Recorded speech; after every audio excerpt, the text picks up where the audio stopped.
I discovered my partner's secret family. After 7 years together, the photo album changed everything.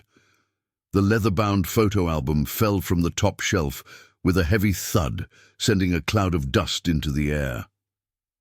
Before we jump back in, tell us where you're tuning in from, and if this story touches you, make sure you're subscribed, because tomorrow I've saved something extra special for you. I hadn't meant to disturb it. I was just looking for our camping gear in Rachel's storage closet. As I bent down to pick it up, several photos slipped out across the hardwood floor. A family smiling on a beach, a birthday celebration with candles, Rachel's unmistakable smile. Rachel, my partner of 7 years, holding a little boy I'd never seen before. I froze, my fingers hovering over the image. The timestamp in the corner read, just 3 months ago. 3 months ago, when Rachel told me she was visiting her sick aunt in Cleveland. My name is Michael Pearson, 34 years old, with a receding hairline I've been fighting since my 20s. For 7 years, I'd been building a life with Rachel Chen, the woman I believed was my soulmate, my future wife, the potential mother of children we didn't yet have but often discussed. We'd met at a mutual friend's housewarming party in Chicago, where we both still lived. I was a structural engineer. She was a pharmaceutical sales representative whose job required frequent travel. At least, that's what I thought her job entailed. Standing in our shared apartment that Saturday afternoon, photos scattered around my feet, I realized I might not know Rachel at all. The first clue should have been the phone calls. Rachel would step onto our balcony, voice hushed, conversation ending abruptly when I approached. Just work, she'd say with that reassuring smile that always melted away my concerns. You know how clients can be. And I did know, or thought I did. Her job required discretion, confidentiality agreements, and last-minute flights to meet important clients across the country. What kind of fool doesn't question his partner disappearing for days at a time? The trusting kind, I suppose. The kind who believes he's found someone worth trusting. I gathered the photos with trembling hands, dozens of them, chronicling moments of a life I knew nothing about. Rachel at a playground with the little boy, Rachel with an older woman who shared her eyes and smile, a mother. Rachel had told me her parents died in a car accident when she was in college. Another photo, Rachel, the boy, and a man with his arm around her shoulders, comfortable and familiar. I sat down hard on the closet floor, my back against the wall, and began to flip through the album methodically.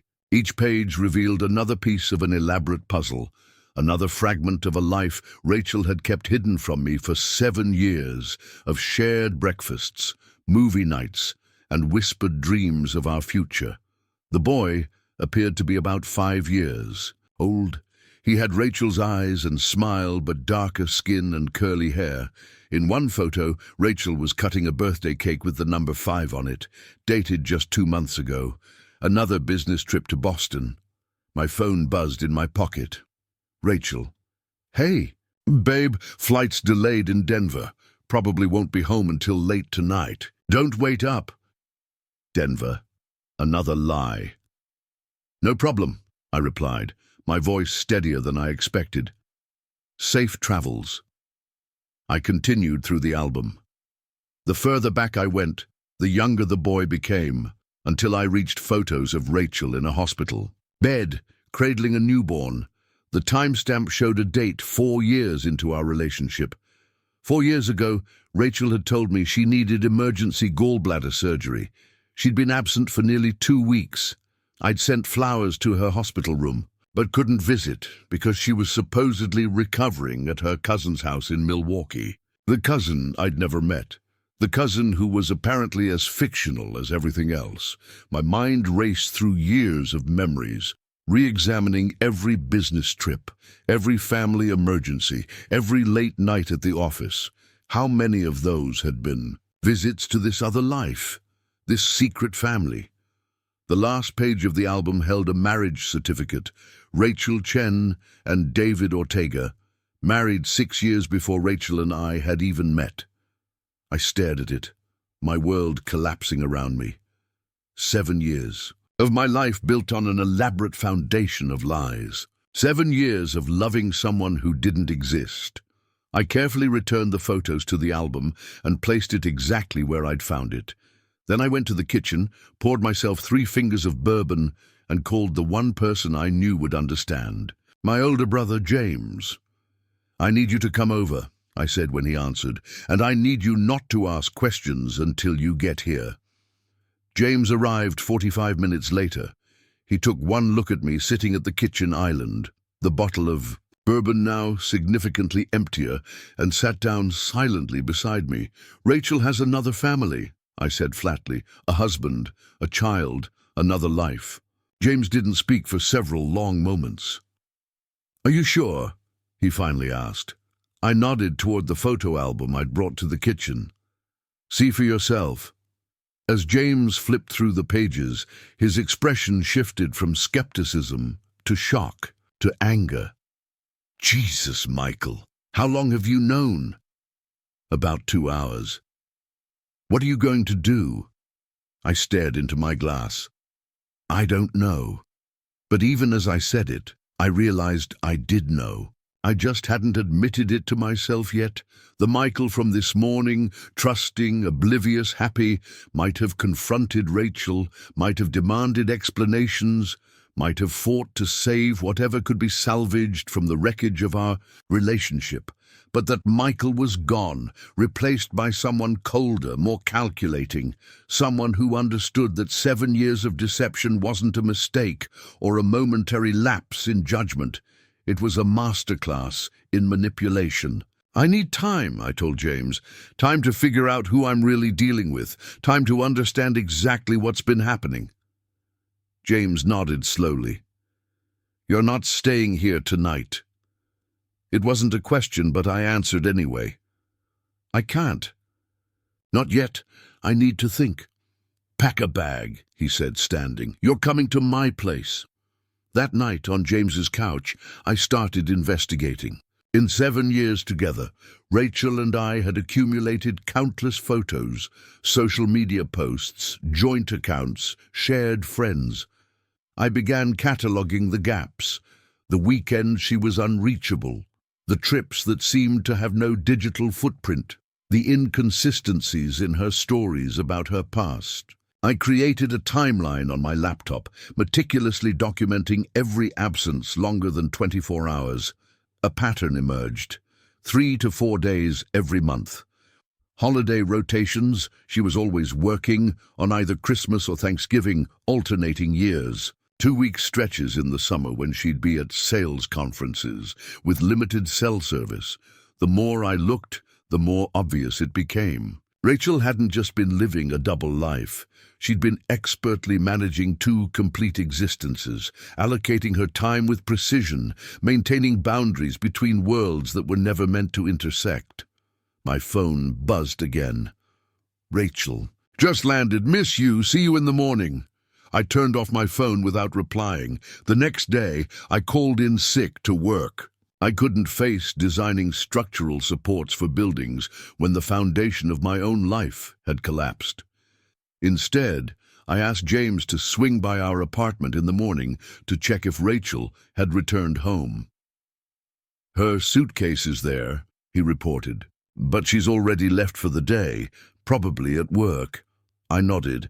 "I need you to do something else for me." I handed him a folded piece of paper. "This is the address I found in the back of the photo album. It's in Oak Park. Can you drive by, just see if it's real?" James hesitated. "Are you sure about this? Maybe you should just confront her. I need to know what I'm dealing with first. Please." 3 hours later, James sent me a photo. A neat, 2-story house with blue shutters and a well-maintained garden. A tricycle on the front porch. "It's real," his text said. What now? What now, indeed? I spent another night on James's couch, barely sleeping, scenarios running through my mind. Confrontation, exposure, silence, withdrawal. Each option led down a different path, each with its own consequences. By morning, I'd made a decision. I was going back to our apartment. I was going to face Rachel. She was making coffee when I walked in, still in her pajamas, hair tied up in the messy bun I'd always found endearing. Now it just seemed like another performance. "Michael," she exclaimed, genuinely surprised. "I thought you were at work already. Where were you last night? I was worried." The lie came easily. Preparing and narrating this story took us a lot of time, so if you are enjoying it, subscribe to our channel. It means a lot to us. Now back to the story. Emergency call with the Singapore client. Crashed at the office.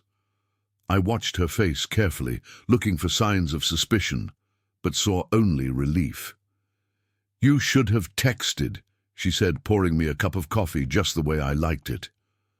"I would have waited up. Like you wait up when your flight is delayed in Denver?" I asked casually, accepting the mug. If she noticed anything strange in my tone, she didn't show it. "Exactly. Although I hate those late flights. The airport is so empty it's creepy." I nodded, taking a sip of coffee. "How was your trip?" "Productive," she said, launching into a detailed account of meetings with clients I now suspected didn't exist. I let her talk, studying her face, her gestures, her easy confidence. Not a hint of discomfort or guilt. Just how long had she been perfecting this act? "I was thinking," I said when she finished, "we should take a trip soon, maybe to Oak Park. I heard it's nice this time of year." A flash of something, alarm, crossed her face so quickly I almost missed it. "Oak Park? Why there?" I shrugged. "Change of scenery, unless you'd prefer somewhere else?" Rachel recovered quickly. "I just thought you might want something more exciting for your vacation days. Oak Park is pretty suburban." She glanced at her watch. "I should get ready for a work early meeting." As she disappeared into the bathroom, I leaned against the kitchen counter, heart pounding. That momentary flicker in her eyes confirmed everything.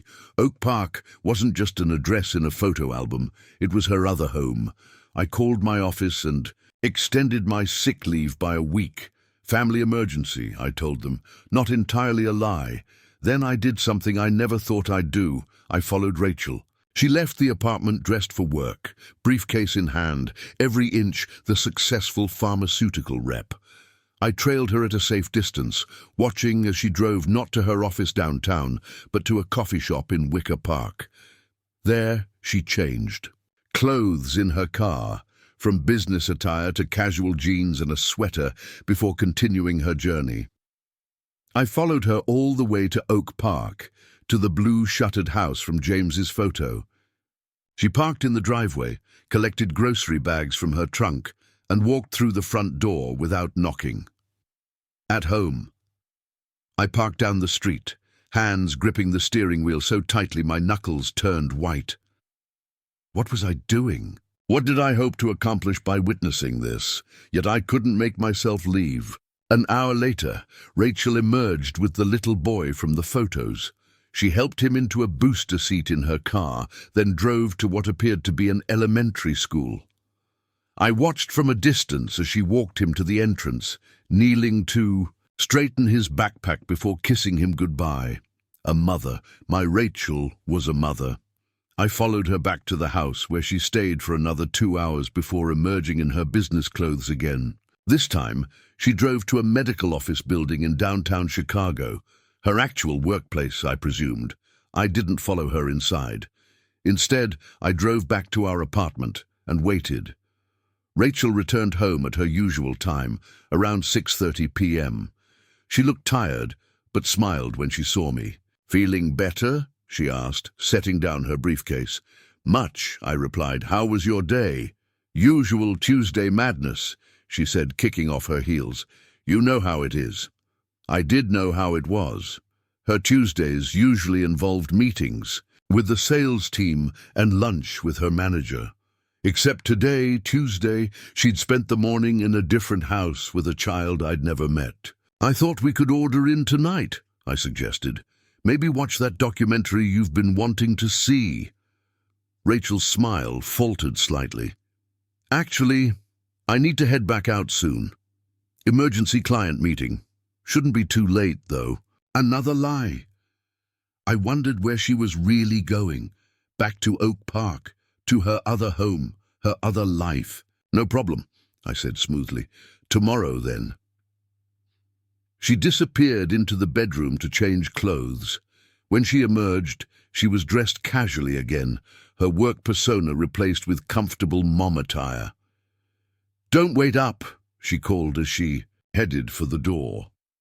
"Never do," I replied, my voice hollow. After she left, I poured myself another drink and tried to process what I'd witnessed.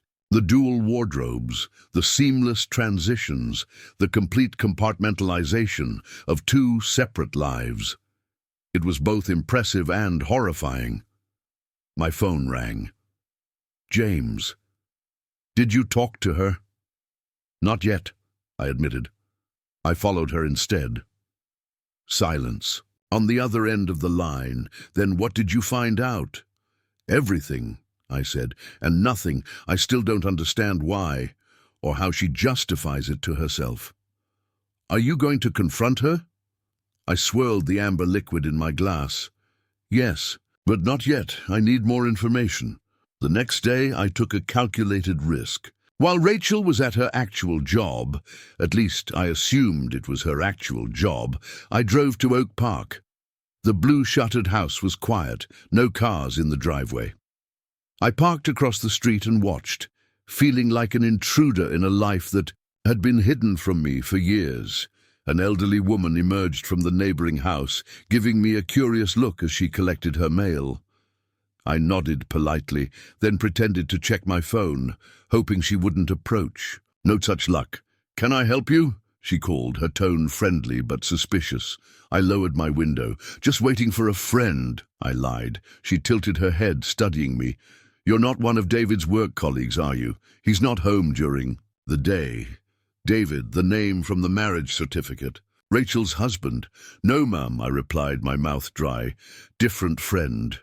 She nodded, unconvinced, and returned to her house. I waited another 20 minutes, then drove away, my mind racing with new questions.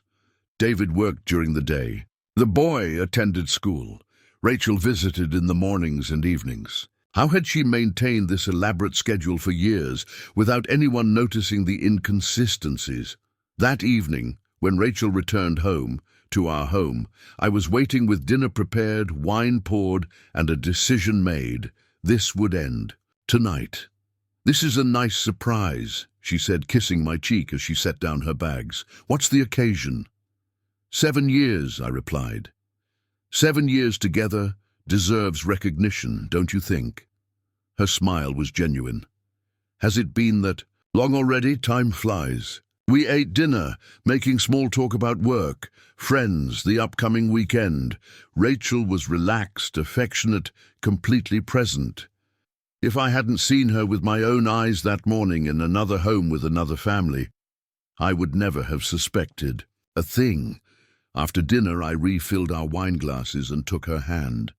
"I've been thinking about our future," I said carefully, "about what we both want." Rachel squeezed my hand. "And what's that?" "Honesty," I said simply. "Complete honesty."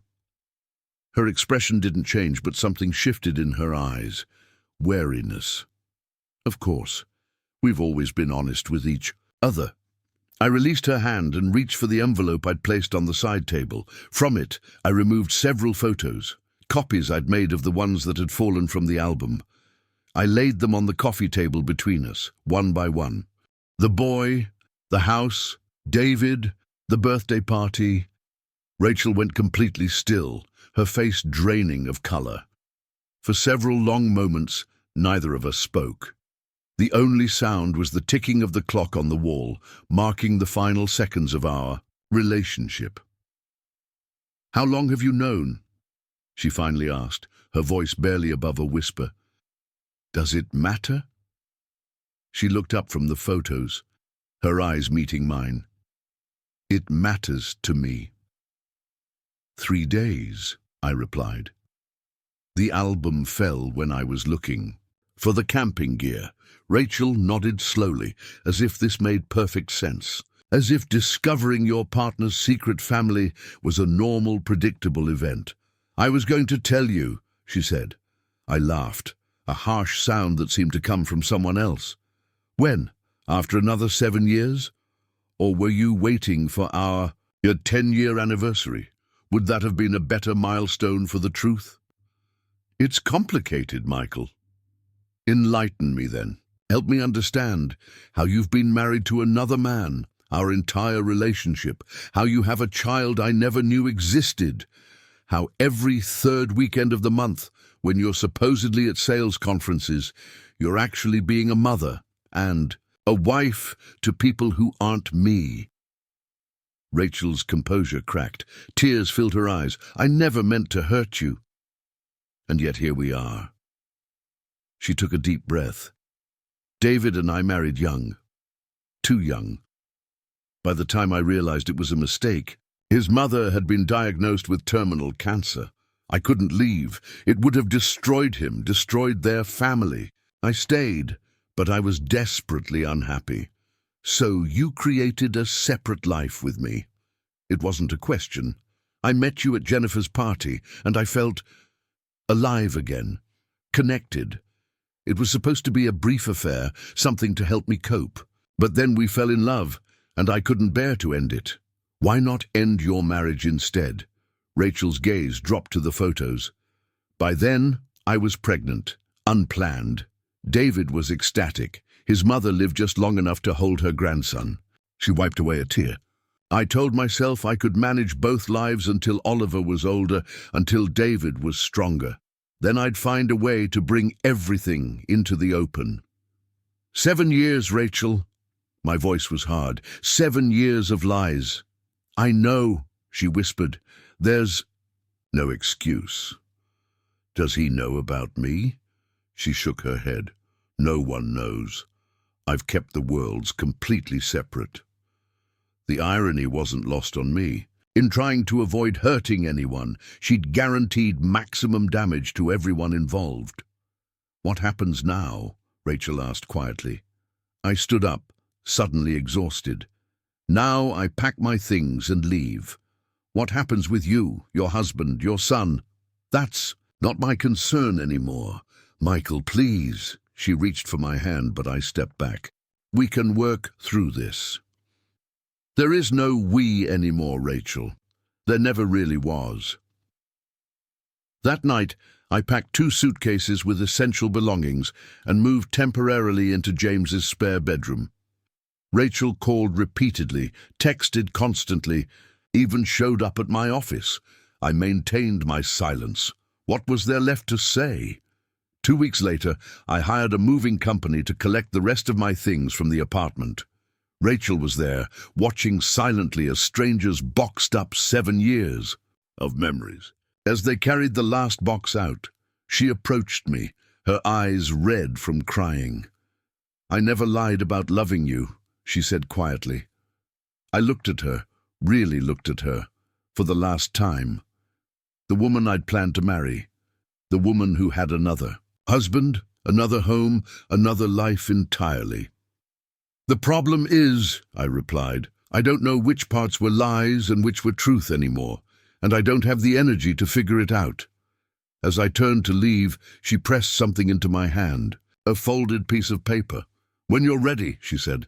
I didn't read it until later that night, alone in my new apartment, a sterile 1-bedroom downtown, as different from our shared space as possible. "I won't ask for forgiveness," she'd written, "but I want you to know that my love for you was the most honest thing in my complicated life. One day, I hope you'll understand that a person can love deeply in different ways, that emotions don't always fit into neat categories. What I did was wrong, but what we had was real." I folded the note and tucked it into my wallet, not sure why I was keeping it. Perhaps as a reminder to trust my instincts next time. Perhaps because, despite everything, some small part of me still couldn't let go. 6 months later, I ran into Jennifer, the friend whose housewarming party had introduced me to Rachel. We grabbed coffee, carefully avoiding the elephant in the room until Jennifer couldn't contain herself any longer. "Have you heard?" she asked, studying my reaction. "Rachel finally left her husband. She's filing for divorce." I set down my cup. "Good for her." "She asked about you," Jennifer continued cautiously. "Wanted to know how you were doing." "And what did you tell her?" "The truth, that you're surviving, moving forward." I nodded, surprised to find that it was true. The initial shock and betrayal had gradually given way to a dull ache, and eventually to something like acceptance. Not forgiveness, I wasn't. There yet might never be, but understanding.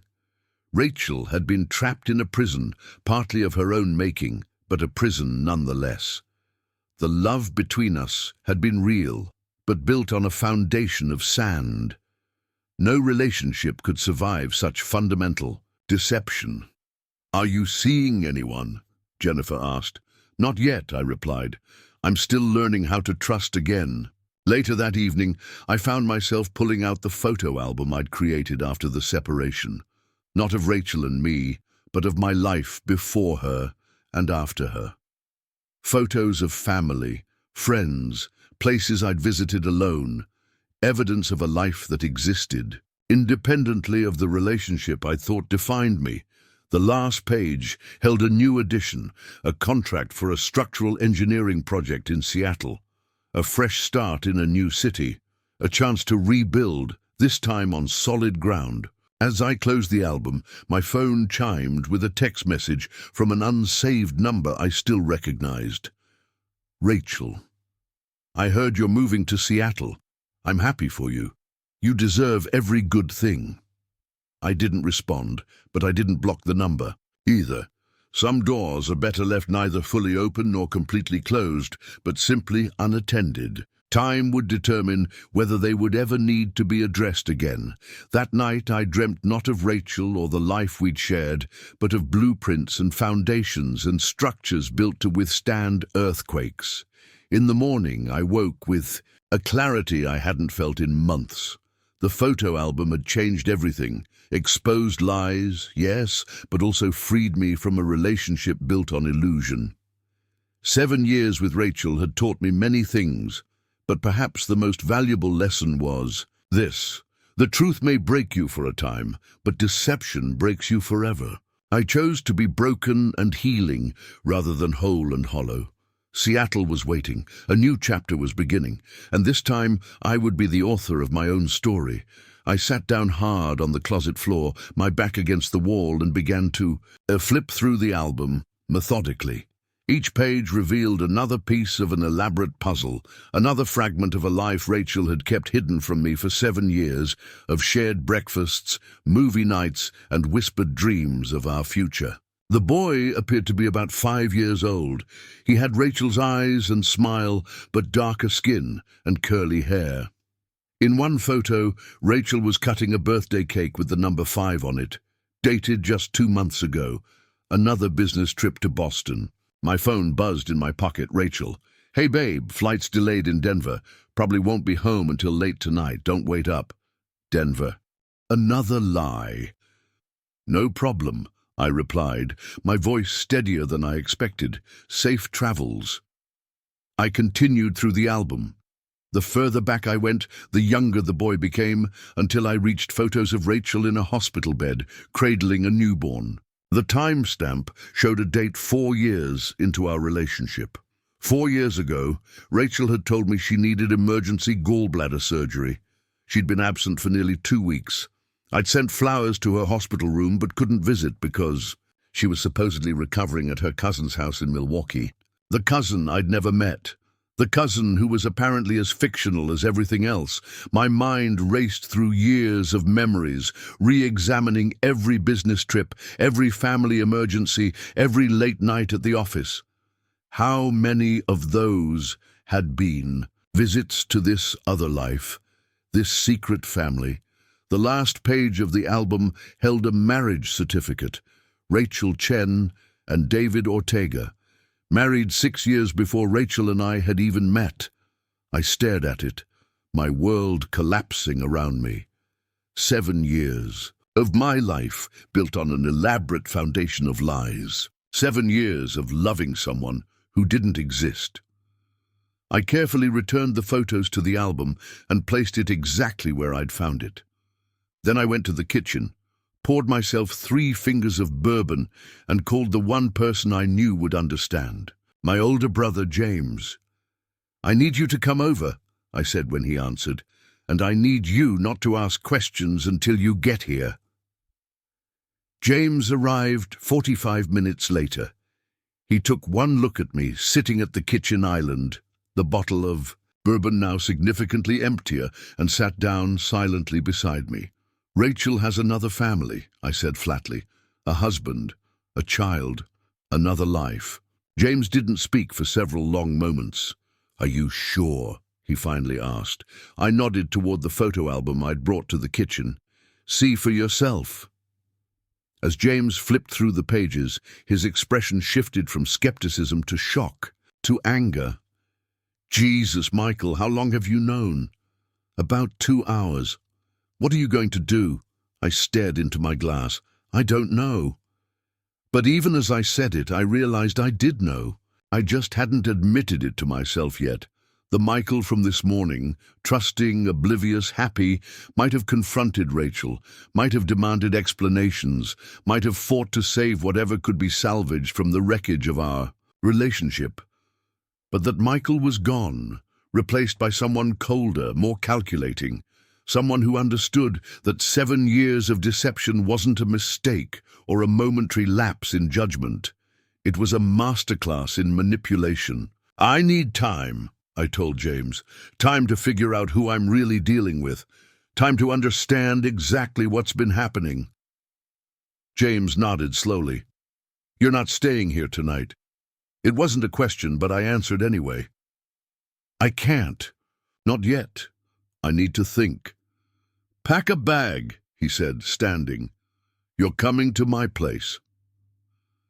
That night, on James's couch, I started investigating. In 7 years together, Rachel and I had accumulated countless photos, social media posts, joint accounts, shared friends. I began cataloging the gaps, the weekends she was unreachable, the trips that seemed to have no digital footprint, the inconsistencies in her stories about her past. I created a timeline on my laptop, meticulously documenting every absence longer than 24 hours. A pattern emerged. 3 to 4 days every month. Holiday rotations. She was always working on either Christmas or Thanksgiving, alternating years. 2-week stretches in the summer when she'd be at sales conferences with limited cell service. The more I looked, the more obvious it became. Rachel hadn't just been living a double life. She'd been expertly managing 2 complete existences, allocating her time with precision, maintaining boundaries between worlds that were never meant to intersect. My phone buzzed again. "Rachel. Just landed, miss you. See you in the morning." I turned off my phone without replying. The next day I called in sick to work. I couldn't face designing structural supports for buildings when the foundation of my own life had collapsed. Instead, I asked James to swing by our apartment in the morning to check if Rachel had returned home. "Her suitcase is there," he reported, "but she's already left for the day, probably at work." I nodded. "I need you to do something else for me." I handed him a folded piece of paper. "This is the address I found in the back of the photo album. It's in Oak Park. Can you drive by? Just see if it's real." James hesitated. "Are you sure about this? Maybe you should just confront her." "I need to know what I'm dealing with first, please." 3 hours later, James sent me a photo. A neat, 2-story house with blue shutters and a well-maintained garden. A tricycle on the front porch. "It's real," his text said. What now? What now, indeed? I spent another night on James's couch, barely sleeping, scenarios running through my mind. Confrontation, exposure, silence, withdrawal. Each option led down a different path, each with its own consequences. By morning, I'd made a decision. I was going back to our apartment, I was going to face Rachel. She was making coffee when I walked in, still in her pajamas, hair tied up in the messy bun I'd always found endearing. Now, it just seemed like another performance. "Michael!" she exclaimed, genuinely surprised. "I thought you were at work already. Where were you last night? I was worried." The lie came easily. Emergency call with the Singapore client. Crashed at the office. I watched her face carefully, looking for signs of suspicion, but saw only relief. "You should have texted," she said, pouring me a cup of coffee just the way I liked it. "I would have waited up. Like you wait up when your flight is delayed in Denver?" I asked, casually accepting the mug. If she noticed anything strange in my tone, she didn't show it. "Exactly. Although I hate those late flights. The airport is so empty it's creepy." I nodded, taking a sip of coffee. "How was your trip?" "Productive," she said, launching into a detailed account of meetings with clients I now suspected didn't exist. I let her talk, studying her face, her gestures, her easy confidence. Not a hint of discomfort or guilt. Just how long had she been perfecting this act? "I was thinking," I said when she finished, "we should take a trip soon, maybe to Oak Park. I heard it's nice this time of year." A flash of something, alarm, crossed her face so quickly I almost missed it. "Oak Park? Why there?" I shrugged. "Change of scenery, unless you'd prefer somewhere else." Rachel recovered quickly. "I just thought you might want something more exciting for your vacation days. Oak Park is pretty suburban." She glanced at her watch. I should get ready for work, early meeting. As she disappeared into the bathroom, I leaned against the kitchen counter, heart pounding. That momentary flicker in her eyes confirmed everything. Oak Park wasn't just an address in a photo album, it was her other home. I called my office and extended my sick leave by a week.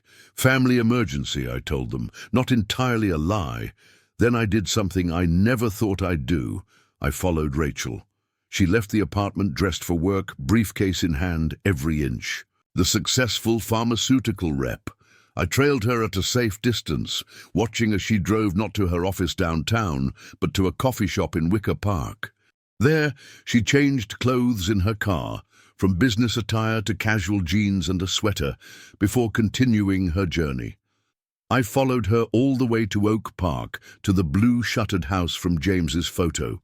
She parked in the driveway, collected grocery bags from her trunk, and walked through the front door without knocking. At home, I parked down the street, hands gripping the steering wheel so tightly my knuckles turned white. What was I doing? What did I hope to accomplish by witnessing this? Yet I couldn't make myself leave. An hour later, Rachel emerged with the little boy from the photos. She helped him into a booster seat in her car, then drove to what appeared to be an elementary school. I watched from a distance as she walked him to the entrance, kneeling to straighten his backpack before kissing him goodbye. A mother. My Rachel was a mother. I followed her back to the house, where she stayed for another 2 hours before emerging in her business clothes again. This time, she drove to a medical office building in downtown Chicago, her actual workplace, I presumed. I didn't follow her inside. Instead, I drove back to our apartment and waited. The apartment felt different now. A stage set rather than a home. Props arranged to create the illusion of a shared life. I wandered through the rooms, seeing everything with new eyes. The bookshelf filled with novels Rachel had discussed with enthusiasm. Had she actually read them? Or were they just part of the character she played with me? The vacation photos from weekends away, genuine memories, or calculated distractions from her other obligations? I opened her closet, running my fingers along the neatly arranged clothes, business suits for her pharmaceutical job, casual outfits for weekends with me, but nothing that would fit in at a kindergartner's birthday party or a family picnic. Those clothes, I realized, must be stored at the blue shuttered house in Oak Park. My hand brushed against something hard in the back of the closet, a locked metal box I'd never seen before. I pulled it out, examining the simple keypad lock. After trying her birthday and finding it didn't work, I tried various combinations of numbers that might be significant to her. Nothing. Then, on a hunch, I tried the birthday of her son, a date I'd seen on the cake in the photo album. The lock clicked open. Inside was a sleek smartphone, different from the one Rachel carried every day. A separate phone for her separate life. I turned it on, unsurprised to find it password protected. Next to it was a small leather appointment book. I flipped through the pages, finding a carefully coded schedule system. Blocks of time marked M, for Michael, I presumed, and others marked D, for David. Holidays were color-coded, birthdays circled in red, work obligations underlined in blue.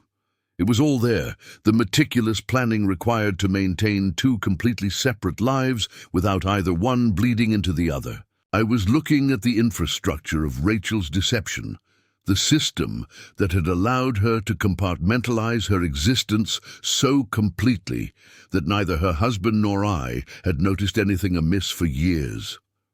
I replaced everything exactly as I'd found it and slid the box back into its hiding place. Then I sat on the edge of our bed, no, my bed, her bed, but not our bed, and tried to process what I was feeling. Anger, certainly, betrayal, but also a strange, detached fascination. The scale of the deception was almost impressive. The dedication required to maintain such an elaborate lie for so long went beyond simple dishonesty into something more complex. This wasn't just cheating. This was living two complete parallel lives. I thought back to the beginning of our relationship, trying to identify signs I might have missed. Rachel had always been independent, comfortable with space and separation.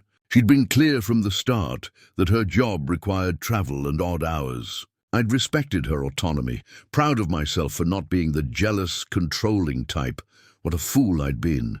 Yet even now, faced with irrefutable evidence of her dual existence, I couldn't bring myself to hate her, the Rachel I knew, the woman who nursed me through pneumonia 2 winters ago, who remembered every anniversary with thoughtful gifts, who could make me laugh even on my darkest days. That person wasn't entirely fiction. She existed. But so did this other Rachel, mother to a little boy, wife to a man named David. Which version was real? Perhaps both, perhaps neither. Rachel returned home at her usual time, around 6:30 p.m. She looked tired but smiled when she saw me. "Feeling better?" she asked, setting down her briefcase. "Much," I replied. "How was your day?" "Usual Tuesday madness," she said, kicking off her heels. "You know how it is." I did know how it was. Her Tuesdays usually involved meetings with the sales team and lunch with her manager. Except today, Tuesday, she'd spent the morning in a different house with a child I'd never met. "I thought we could order in tonight," I suggested. "Maybe watch that documentary you've been wanting to see." Rachel's smile faltered slightly. "Actually, I need to head back out soon. Emergency client meeting. Shouldn't be too late, though." Another lie. I wondered where she was really going. Back to Oak Park, to her other home, her other life? "No problem," I said smoothly. "Tomorrow, then." She disappeared into the bedroom to change clothes. When she emerged, she was dressed casually again, her work persona replaced with comfortable mom attire. "Don't wait up," she called as she headed for the door. "Never do," I replied, my voice hollow. After she left, I poured myself another drink and called James. "I followed her today," I admitted when he answered. "Jesus, Michael, are you turning into a stalker now? I had to know." "And?" "It's all true. The house in Oak Park, the husband, the child, a little boy, about 5 years old. She took him to school this morning before going to work." James was silent for a long moment. "What are you going to do?" "I don't know yet, but I'm starting to understand the scope of this. It's not just an affair, James. It's an entire life she's been hiding from me, from us. Have you considered that maybe you're the affair, that her real life is with them and you're the side piece? The thought had occurred to me, of course, but something didn't add up. We live together. We have joint bank accounts. We see each other almost every day. This isn't a typical affair situation. Nothing about this is typical, James pointed out. He wasn't wrong. After hanging up, I opened my laptop and began a different kind of investigation. Legal research, Illinois marriage laws, bigamy statutes, fraud implications. I wasn't planning legal action, not yet anyway, but I needed to understand the full landscape of what I was dealing with. As midnight approached, I heard Rachel's key in the lock. She entered quietly, clearly expecting me to be asleep. I remained in the darkened living room, watching as she moved through her nighttime routine, hanging up her coat, checking her phone, pouring a glass of water. When she turned on the lamp, she startled at the sight of me sitting silently on the couch. "Michael, you scared me. Why are you sitting in the dark?" "Thinking," I replied. She approached, concern crossing her features. "Are you still feeling sick? You don't look well." No, I didn't imagine I did. 2 days of shock, bourbon, and minimal sleep had likely taken their toll. "I'm fine, just couldn't sleep." Rachel sat beside me, resting her hand on my knee. Gesture of intimacy, of connection. How easily it came to her, this performance of care. "Anything on your mind?" "Everything, nothing." The complete dismantling of my reality. The discovery that the person I trusted most in the world was a stranger. "Just work stuff," I lied. "How was your emergency meeting?" "Productive," she said, stifling a yawn. "But I'm exhausted." "Coming to bed?" I nodded. "In a bit." She kissed my cheek and disappeared into the bedroom. I remained on the couch, listening to the familiar sounds of her preparing for sleep, the running water, the soft padding of her feet, the creak of the mattress as she settled in. In that moment, I made my decision. I would not confront her tonight nor tomorrow. I needed more time, more information. I needed to understand not just what Rachel had done, but who she really was. And I needed to protect myself before everything inevitably collapsed. The next morning, I called a lawyer. Not our lawyer, my lawyer. I scheduled an appointment for that afternoon, telling Rachel I had a client meeting. She didn't question it, busy with her own preparations for the day. "I'll be late tonight," she said, kissing me goodbye. "Monthly sales report due tomorrow." I nodded, wondering what her real plans were. More time with her son? A dinner with her husband? The lines between her worlds were blurring in my mind, though she kept them rigorously separate in reality. The lawyer's office was in a sleek downtown building, all glass and steel. Patricia Velasquez was a no-nonsense woman in her 50s with a reputation for handling complicated divorces and messy personal situations with discretion. "So," she said after I'd explained the situation, "you've discovered your long-term partner is actually married to someone else and has a child you never knew about." "Yes. And you want to know your options?" I nodded. "Legally, financially, all of it." Patricia made a steeple with her fingers. "The good news, if we can call it that, is that you're not married to Ms. Chen. That simplifies things considerably. Had you formally been married, we'd be dealing with bigamy charges and a complicated annulment process." "We've talked about marriage," I said. She always wanted to wait. Said she didn't need a piece of paper to prove her commitment. The irony wasn't lost on me. Common law marriage isn't recognized in Illinois, so legally speaking, you're just two people who've been living together. That said, you do have shared assets, correct? Joint bank accounts. The lease is in both our names. We own a car together, some furniture, electronics. Patricia nodded, taking notes. Any significant gifts, expensive jewelry, artwork, that sort of thing. I thought about the watch Rachel had given me for our 5th anniversary, the painting we'd bought together in Sedona. Some, yes. What? I recommend is a systematic disentanglement. Begin moving your personal funds to a new individual account. Catalog shared possessions and determine what's truly yours. Most importantly, secure your personal documents, birth certificate, passport, financial records. You think she might? What, steal my identity? Patricia gave me a level look. Mr. Pearson, this woman has been systematically deceiving you for 7 years. She maintains 2 separate households, 2 separate relationships, possibly 2 separate incomes. The level of calculation required for such deception suggests someone who is both methodical and comfortable with manipulation. I don't know what she might do when her worlds collide, but I advise you to protect yourself before finding out.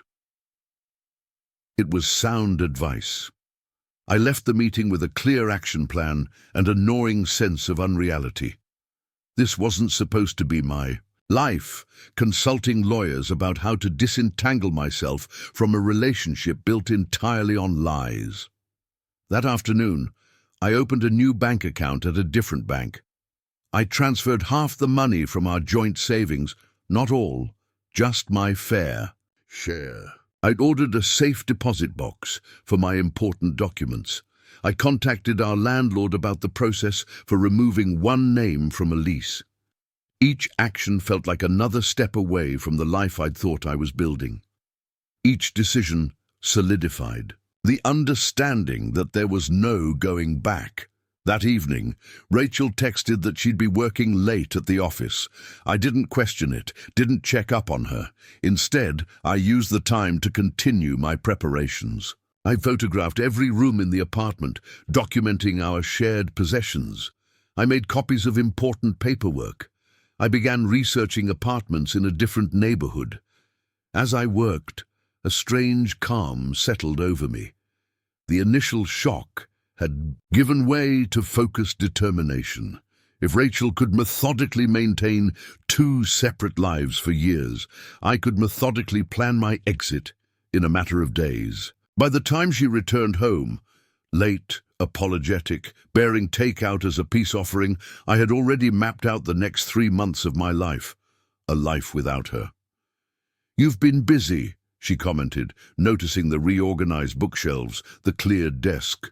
"Just some spring cleaning," I replied. "Thought it was time to declutter." Rachel smiled, unaware that what I was really decluttering was her presence in my future. "Always so organized. It's one of the things I love about you." I returned. Her smile, the performance coming more easily than I'd expected.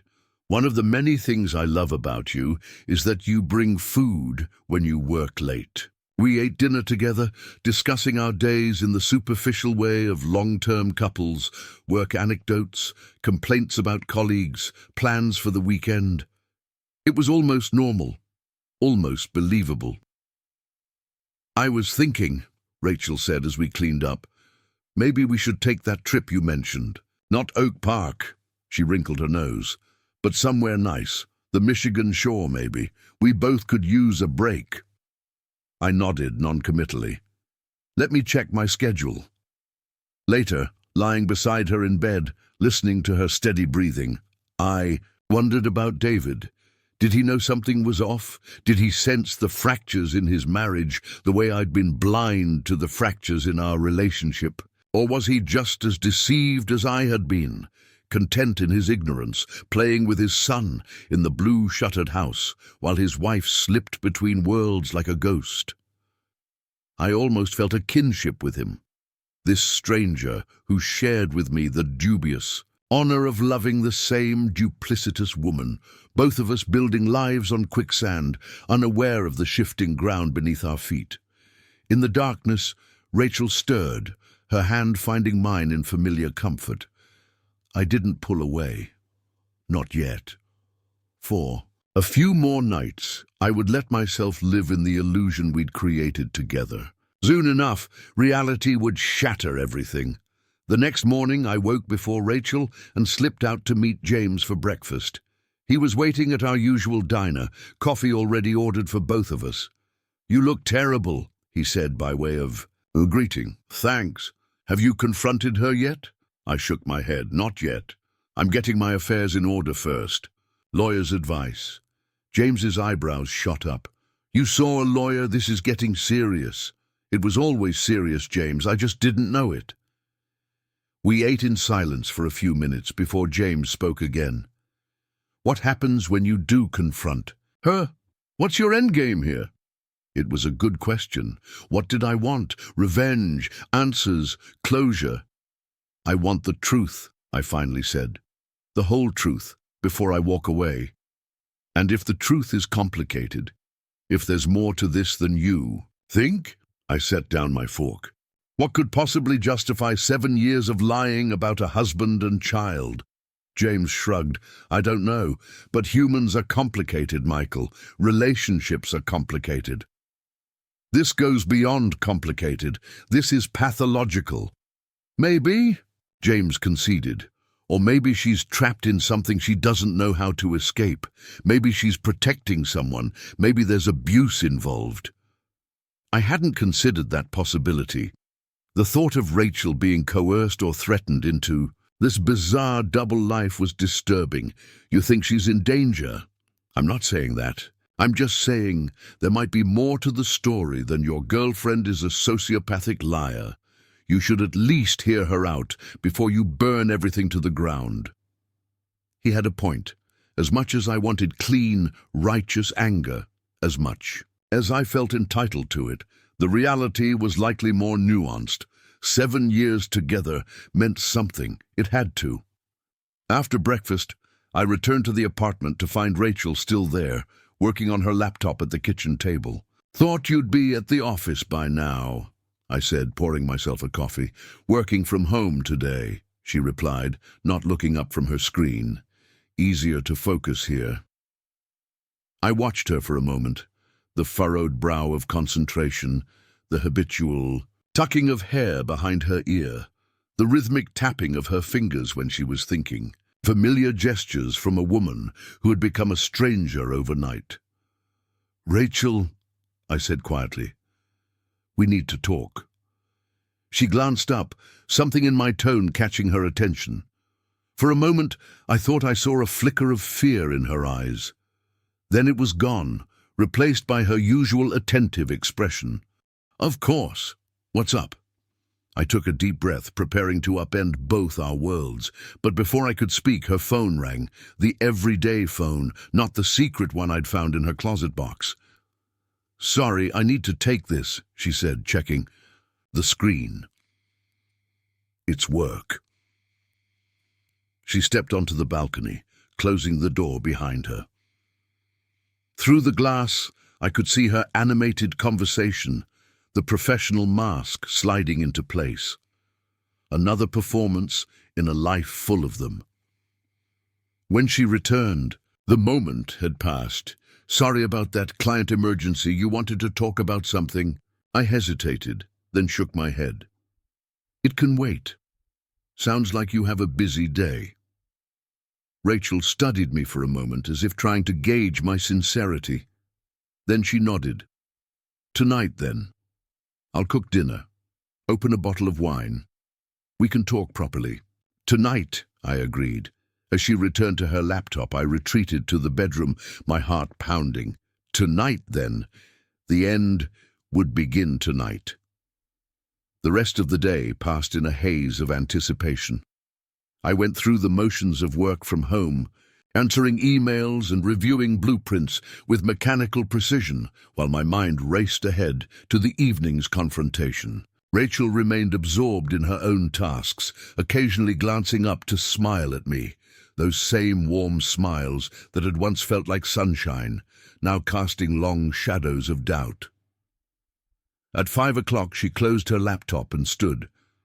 I'm going to the store for dinner ingredients. Any requests? Whatever you want to make is fine, I replied, trying to keep my voice even. After she left, I paced the apartment, rehearsing what I would say, how I would begin the impossible conversation. Should I start with the photo album, with the house in Oak Park, with the son whose existence she'd hidden for years? Every approach seemed simultaneously too harsh and not direct enough. In the kitchen, I opened a bottle of whiskey and poured myself a small glass, needing something to steady my nerves. As I sipped, my phone buzzed with a text from James. "Whatever happens tonight, remember you have people who care about you. Call me if you need anything." I sent back a simple thanks and put my phone away. When Rachel returned, arms laden with grocery bags, she was humming softly, something she did when she was in a good mood. The domesticity of the scene was almost unbearable. How many evenings had we spent like this, me watching her cook, both of us talking about our days, planning weekends, discussing the future. All while she harbored this enormous secret. "Red or white?" she asked, gesturing toward the wine rack. "Red," I said automatically, though I hardly cared. Rachel moved efficiently around the kitchen, chopping vegetables, searing meat, reducing a sauce that filled the apartment with a rich aroma. I sat at the counter, nursing my whiskey, watching her perform this ritual of normalcy with the expertise of someone who had perfected the art of compartmentalization. "You're quiet tonight," she observed, glancing over her shoulder. "Just thinking." "About what?" "About how I don't know you at all, about the child you've been raising without my knowledge, about the husband you go home to when you're not with me. Life, choices, consequences." Rachel gave me a curious look. "That sounds ominous." "Does it?" I swirled the amber liquid in my glass. "I suppose it is." Dinner was ready by 7, pan-seared salmon with roasted vegetables and a balsamic reduction, one of my favorites. Rachel poured the wine, lit candles, arranged everything just so. Always attentive to details, my Rachel. Or was she David's? Rachel, when she was with him? Did she remember his favorite meals too? We ate in relative silence, the usual easy flow of conversation replaced by a heavy tension. I could sense Rachel's growing concern, the sideways glances, the tentative smiles meant to draw me out. But I wasn't ready. Not yet. I needed to finish. This last meal, this final performance of our fictional life together. After dinner, as Rachel began clearing the plates, I reached for her hand. "Leave it," I said quietly. "We need to talk." She nodded, settling back into her chair. "You've been strange all day. What's going on?" I took a deep breath, then met her eyes directly. "Who is David Ortega?" The transformation was instantaneous. All color drained from Rachel's face. Her hand, still holding her wineglass, began to tremble so violently that red liquid sloshed over the rim. For several seconds, she seemed unable to speak, her mouth opening and closing without sound. "Michael," she finally managed, her voice barely audible. "I can explain." Can you? Can you really explain having another husband, another home, a 5-year-old son I've never heard about?" My voice remained steady, controlled, though inside I was anything but. "How did you—" "The photo album," I said. "It fell while I was looking for camping gear, but that doesn't matter. What matters is that for 7 years, 7 years, Rachel, you've been living a complete double life." She set down her wineglass carefully, as if the smallest wrong move might shatter more than just glass. "It's complicated. That seems to be your explanation for everything lately. It's complicated. Well, simplify it for me. Make me understand how the woman I've loved, lived with, planned a future with, has been married to someone else the entire time." Rachel's eyes filled with tears. In another time, another reality, the sight would have moved me to comfort her. Now I felt nothing but a detached curiosity. Were the tears real or just another performance? "I never meant for any of this to happen," she began, her voice shaking. "David and I married young, too young. His mother was dying of cancer, and the wedding was her last wish. We'd been dating since high school, and everyone expected it, so we did it. Got married right after college." She paused, taking a sip of wine to steady herself.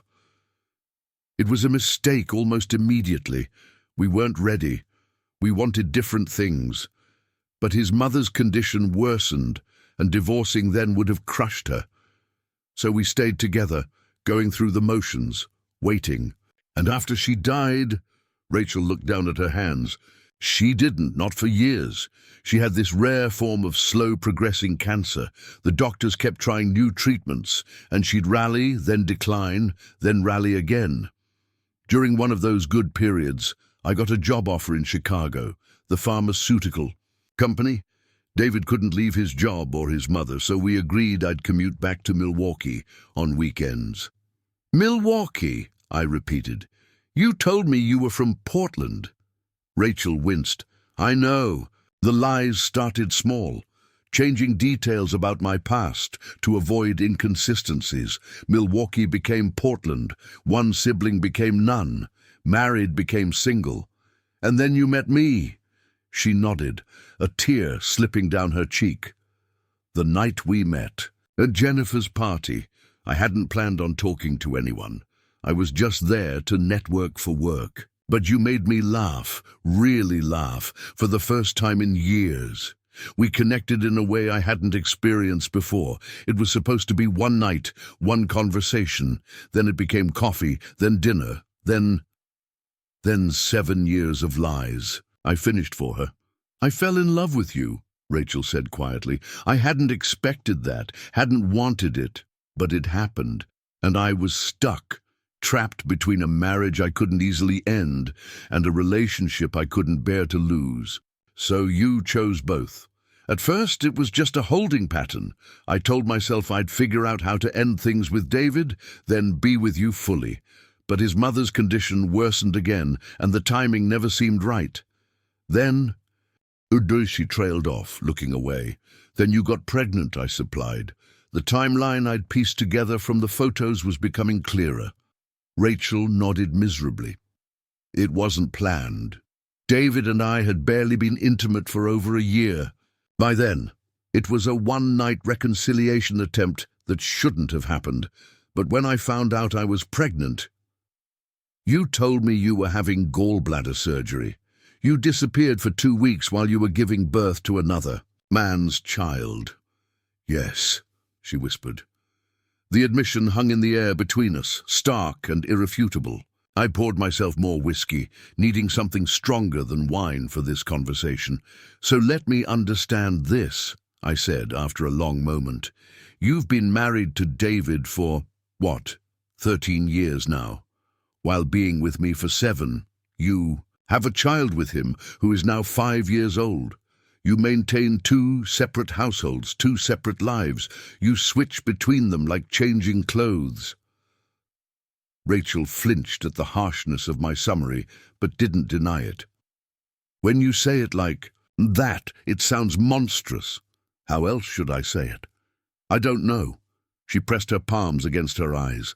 There's no way to make it sound anything but terrible. But Michael, please believe me when I say I never meant to hurt you. I love you. What we have is real. Is it? How can anything be real when it's built on a foundation of lies? How can I trust a single word you say when you've been systematically deceiving me for our entire relationship? She reached for my hand. I pulled away. Don't, I said coldly. Don't touch me.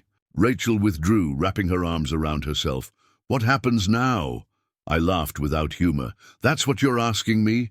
As if I have any insight into what happens when you discover your entire relationship is a fiction.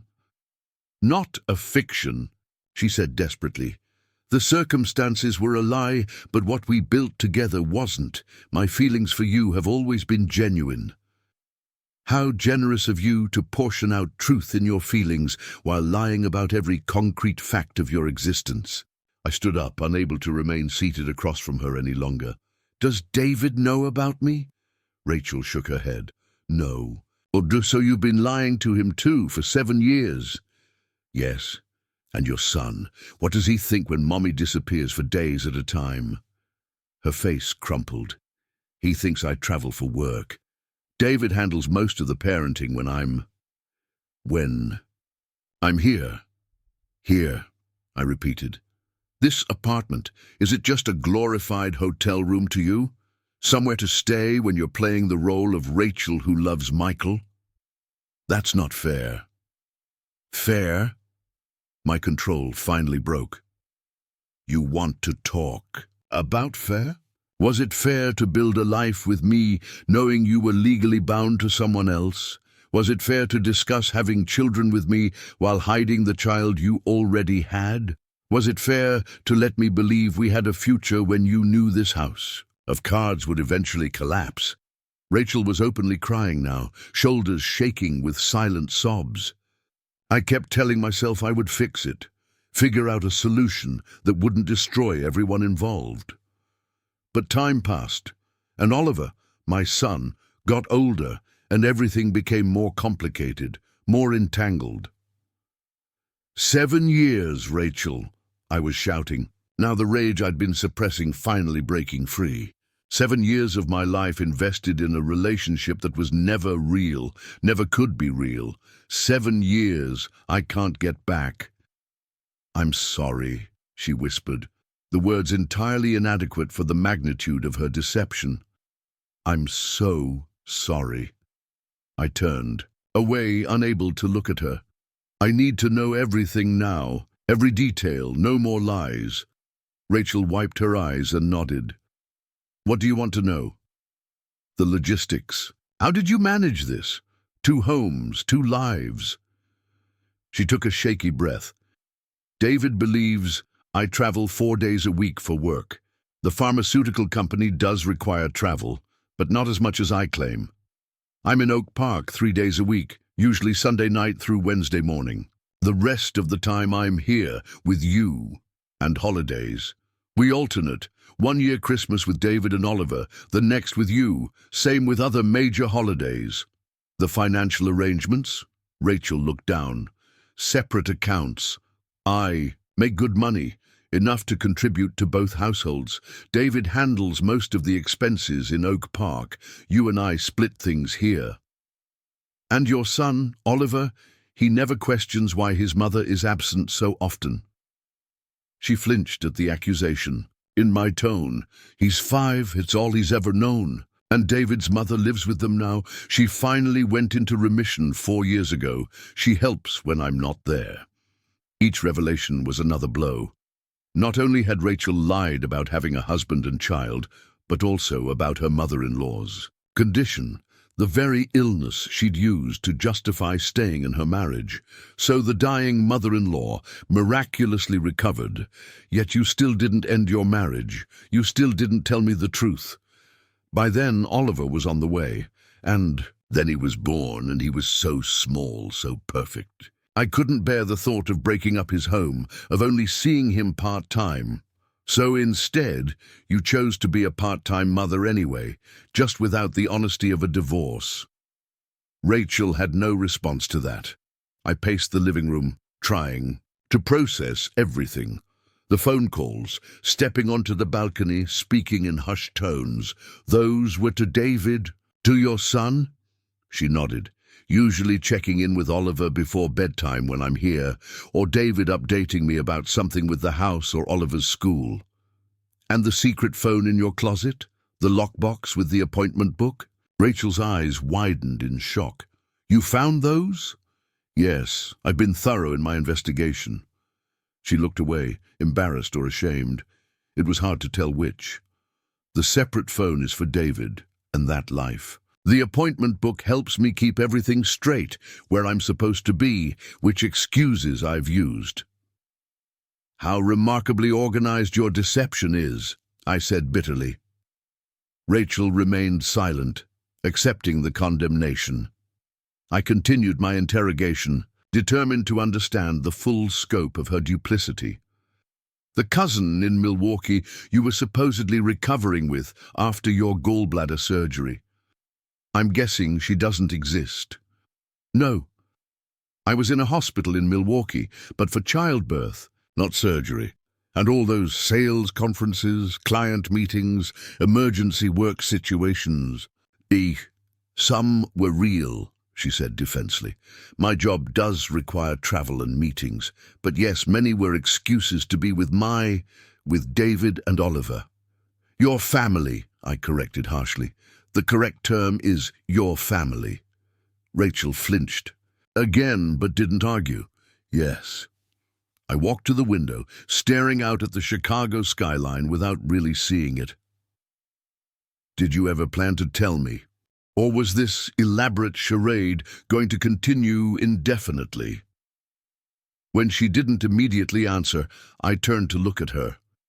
Rachel was sitting very still, her expression pained. I don't know, she finally admitted. I kept waiting for the right moment, the right circumstances, but as time passed, it became harder to imagine how I could possibly explain it all without losing everything. So you just kept lying? Yes. The simple admission seemed to cost her.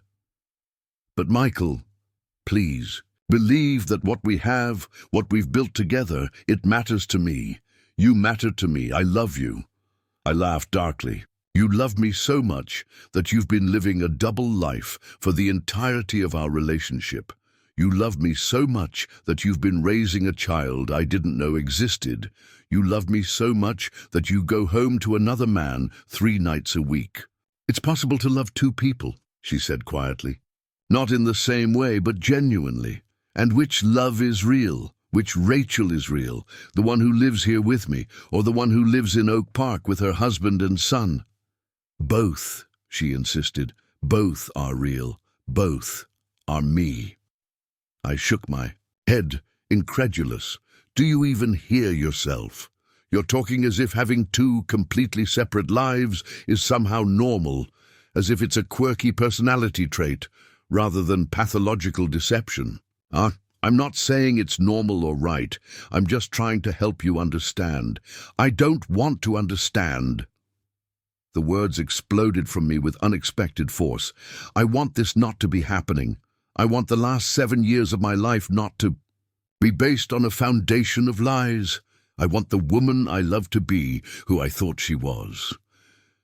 Rachel's tears had stopped, replaced by a resigned calm. What do you want me to do? It was a genuine question. She was awaiting instructions, perhaps, expecting me to dictate terms or demand concessions. But what could she possibly do or say that would make this situation right? I want you to leave, I said finally. Pack what you need for tonight and go, to your husband, to your son, to your real life. This is also my real life, she protested, weakly. Not anymore. Rachel stared at me for a long moment, perhaps hoping I would relent. When I didn't, she nodded once and stood. I'll get a few things. She disappeared into the bedroom. I heard drawers opening and closing, the soft zip of a duffel bag. 10 minutes later, she emerged with a small overnight bag and red-rimmed eyes. Can we talk tomorrow? She asked. When we've both had time to process. I don't know, I answered honestly. I don't know what happens next. Rachel nodded, accepting the uncertainty. She moved toward the door, then paused. For what it's worth, which I realize isn't much right now, I am truly sorry. Not just for getting caught, but for the pain I've caused you. You deserved better. I said nothing.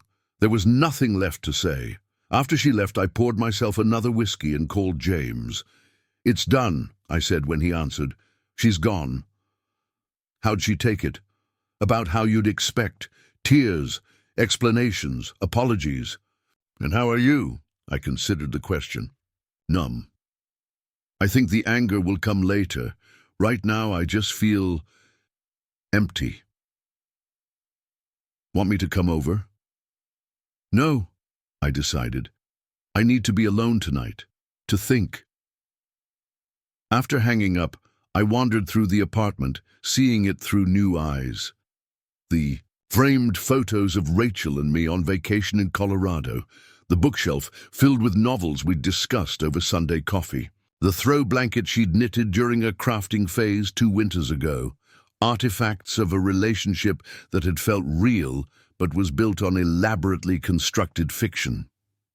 I picked up a photo from our trip to Mexico 3 years ago, both of us, sun-kissed and smiling, my arm around her shoulders, her head leaning against mine. Had she been texting David between snapshots, planning her return to Oak Park while lounging on the beach with me? I set the photo down gently, resisting the urge to smash it. Violence wouldn't change the past. Nothing would. Sleep was impossible that night. I lay on the couch, unwilling to return to the bed we'd shared just last night, a lifetime ago. My mind raced with questions, revelations, plans. By dawn, I'd made several decisions. I would stay in the apartment for now. Rachel could figure out her own living arrangements. I would speak with our landlord about removing her from the lease. I would continue separating our finances. I would move forward one step at a time. I must have dozed off eventually because I woke to sunlight streaming through the windows and my phone buzzing insistently. Rachel. I declined the call, not ready for another conversation. She immediately texted, "Please, Michael, we need to talk." I didn't respond. What more was there to say? An hour later, as I was making coffee, there was a knock at the door. I knew who it was before I checked the peephole. Rachel stood in the hallway, looking as if she hadn't slept either, still wearing yesterday's clothes. For a moment, I considered not answering, but this conversation would happen eventually. It might as well be now. I opened the door, but didn't. Invite her in. "What do you want, Rachel?" 5 minutes, she pleaded. "That's all I'm asking." I stepped aside reluctantly. Rachel entered but remained standing awkwardly in the entryway, as if unsure of her welcome in the space she'd called. "Home for years. I've been thinking all night," she began, "about what happens next, about what I want." "And what's that?" She met my eyes directly. "You. Us. This life." I blinked, momentarily speechless. "You can't be serious." "I am. Michael, finding you was the best thing that ever happened to me. What we've built together is real and valuable and worth fighting for. I want to make this work." "How exactly?" My voice was sharp with disbelief. "Are you planning to abandon your husband and child? Or were you thinking we'd continue the status quo with me now complicit in your deception?" "Neither," she said quickly. "I'm going to tell David everything, ask for a divorce, work out custody arrangements for Oliver. And then what? We ride off into the sunset as if the past 7 years of lies never happened." Rachel flinched but persisted. "No, we rebuild. Honestly this time. You get to know Oliver. I introduce you to my real life, my whole life." The absurdity of her proposal struck me like a physical blow. "Do you even hear yourself?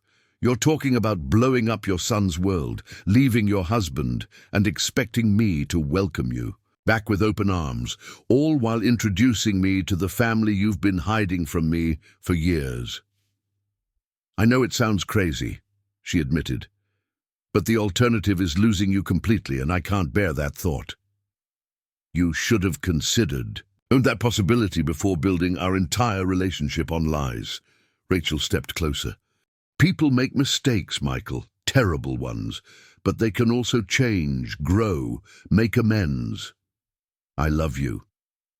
That has always been true, even when everything else wasn't." For a brief, disorienting moment, I felt the pull of her words, the familiarity of her presence, the comfort of the life we'd shared. But then reality reasserted itself. This woman had maintained an elaborate deception for 7 years. She had compartmentalized her existence so completely that she could move between 2 lives without either one suspecting the other. What kind of person was capable of such sustained duplicity? "I need you to leave," I said firmly. "I need time, space, distance from all of this." Disappointment flashed across her face, but she nodded. "I understand. Take whatever time you need, but please don't shut me out completely. Let me prove that I can be honest, that I can be worthy of your trust again." The request seemed so wildly disconnected from reality that I almost laughed. Trust isn't something you can rebuild after a betrayal of this magnitude, Rachel.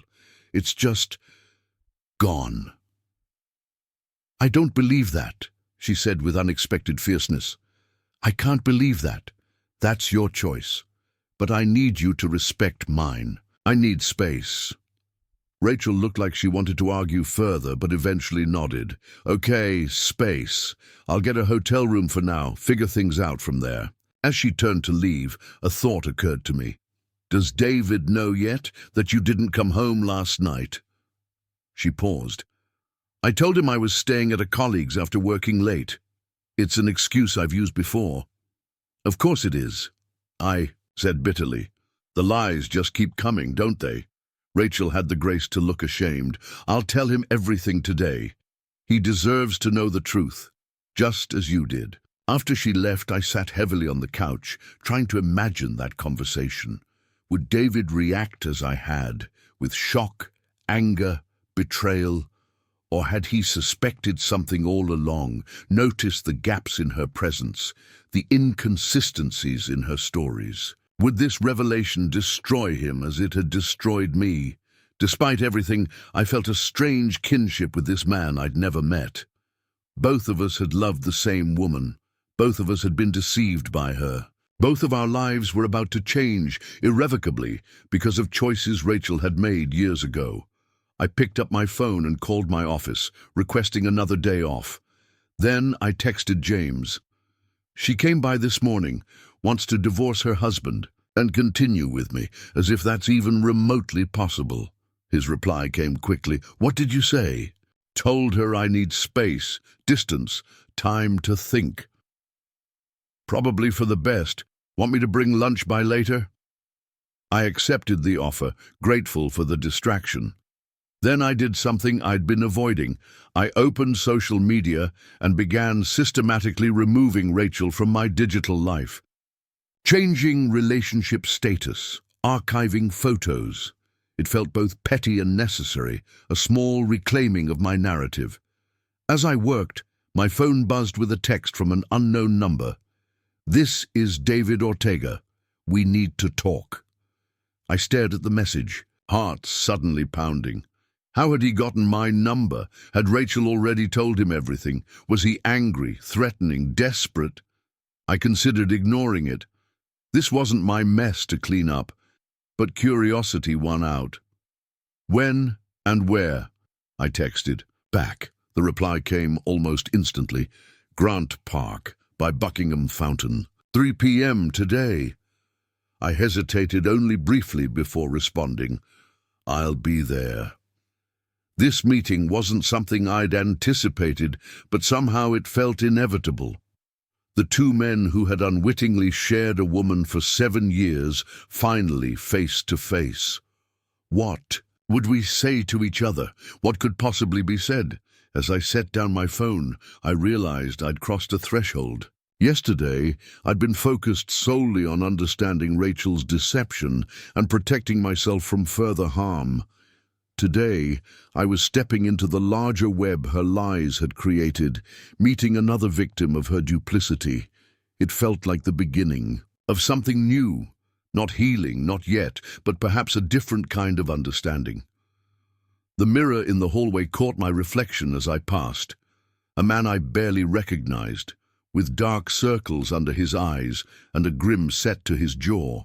7 years with Rachel had shaped me in countless ways. Now her absence, or rather the absence of who I thought she was, would shape me too. The question was, into what? Grant Park was busy that afternoon. Tourists snapping photos of Buckingham Fountain, families spread across picnic blankets, joggers weaving through the crowds. I arrived 20 minutes early, picking a bench with a clear view of the fountain, scanning faces for someone who might be David Ortega. I'd spent the morning in a strange limbo, alternating between preparing for this meeting and questioning my decision to come at all. What did I hope to accomplish? Some kind of closure, answers, solidarity with another man Rachel had betrayed? James had tried to talk me out of it. This isn't your responsibility, he'd argued over lunch. Let them sort out their mess. Focus on yourself. But something compelled me to come. Perhaps the desire to see the other man who had unwittingly shared Rachel with me for 7 years. To confirm he was real, not just a figure in photographs or a name on a marriage certificate. At exactly 3 p.m., a man approached my bench. Average. Height, broad shoulders, olive skin, close-cropped dark hair with hints of silver at the temples. He was dressed in business casual, khakis and a button-down shirt, sleeves rolled up to reveal forearms decorated with intricate tattoos. He looked nothing like me, yet there was something familiar in his expression, a similar weariness perhaps, a similar devastation. "Michael?" he asked, though it clearly wasn't a question. He knew exactly who I was. I stood, extending my hand automatically. "David." We shook hands, a surreally polite gesture given the circumstances, and he sat beside me, leaving a careful distance between us. For a long moment, neither of us spoke. What was the protocol for this unprecedented situation? There was no social script for meeting the husband of the woman you've been living with for 7 years. "She told me everything this morning," David finally said, his voice surprisingly even. 7 years. I still can't wrap my head around it. That makes 2 of us. He glanced sideways at me. "How did you find out?" "Photo album. Found it by accident 3 days ago." David nodded slowly. "Photo album for me too. Different one. Obviously, I found a receipt for your anniversary dinner in her coat pocket, got suspicious, started looking through her things. Found photos of the 2 of you hidden in her home office." The symmetry was eerie, both of us discovering Rachel's deception through photographs she'd carelessly left accessible. "When?" I asked. "This morning, after she came home from your place, I guess. She was acting strange, distracted, said she needed to talk to me about something important. Before she could, I confronted her with what I'd found. I tried to imagine the scene, Rachel already shaken from our confrontation, faced with David's discovery, her carefully constructed parallel lives collapsing simultaneously. What did she say? I found myself asking, curious despite everything. David ran a hand through his hair, a gesture of frustration that reminded me painfully of Rachel. Did he see similar echoes of her in my mannerisms? She broke down, admitted everything. 7 years of lies, a whole separate life I knew nothing about, our entire marriage. He trailed off, shaking his head. I don't even know what to call it anymore. I know the feeling. He looked at me directly then, eyes narrowing slightly. Did you know about me, about our son, before you found the photos? No, I said firmly. I had no idea she was married, let alone had a child. She told me her parents died in a car accident in college, that she was an only child from Portland, that she traveled for work when she was actually with you. David's laugh was hollow. She told me her job required frequent travel, that she stayed in Chicago 4 nights a week because the commute was too difficult. Meanwhile, she was building a life with you. We sat in silence for a moment, 2 men processing the identical betrayal from opposite sides of Rachel's divided life. I brought something, David said eventually, reaching into his messenger bag. He pulled out a folder and handed it to me. Thought you might want to see this. Inside were printouts of emails between Rachel and a realtor, dated 6 months ago. They discussed property listings in Seattle, houses, not apartments, family homes with multiple bedrooms, yards, good school districts. Seattle? I asked, confused. She never mentioned moving to Seattle. David's expression was grim. She told me she was being considered for a promotion that would require relocation to Seattle. Said she was just exploring options in case it came through. The implication hit me like a physical blow. She was planning to move us, you, her, your son, to Seattle, without telling me. He nodded. Looks that way, though now I'm wondering if she was planning to move you there instead and tell me it was a different city, or maybe cut one of us out entirely. It's hard to know what's true anymore. I flipped through the printouts, a fresh wave of betrayal washing over me. While Rachel and I had discussed moving someday, we'd never specifically mentioned Seattle. The realization that she'd been making concrete plans without my knowledge was yet another layer of deception. "Why did you want to meet?" I asked, returning the folder. David looked out at the fountain, gathering his thoughts. "Honestly, I'm not sure. Curiosity, maybe. Wanted to see who my wife's been living with for 7 years. Wanted to confirm you were real." "I had the same thought about you." He nodded, understanding. "Also thought we should compare notes, figure out what's real and what's fiction. Rachel's spinning her story to both of us, and I'd rather know the truth." It made sense. In the chaos of discovery and confrontation, having verified facts would provide solid ground. "What has she told you since yesterday?" David asked. I hesitated, then decided complete honesty was the only approach that made sense now. "She came by this morning. Said she wants to divorce you, work out custody of your son, and continue her relationship with me. Start fresh with honesty." David's jaw tightened, but he didn't look surprised. "That tracks with what she told me. Said she's been unhappy for years, trapped in a marriage that should have ended long ago. That she found real love with you, but couldn't bear to hurt me or take Oliver away from his father." "Do you believe her about being unhappy?"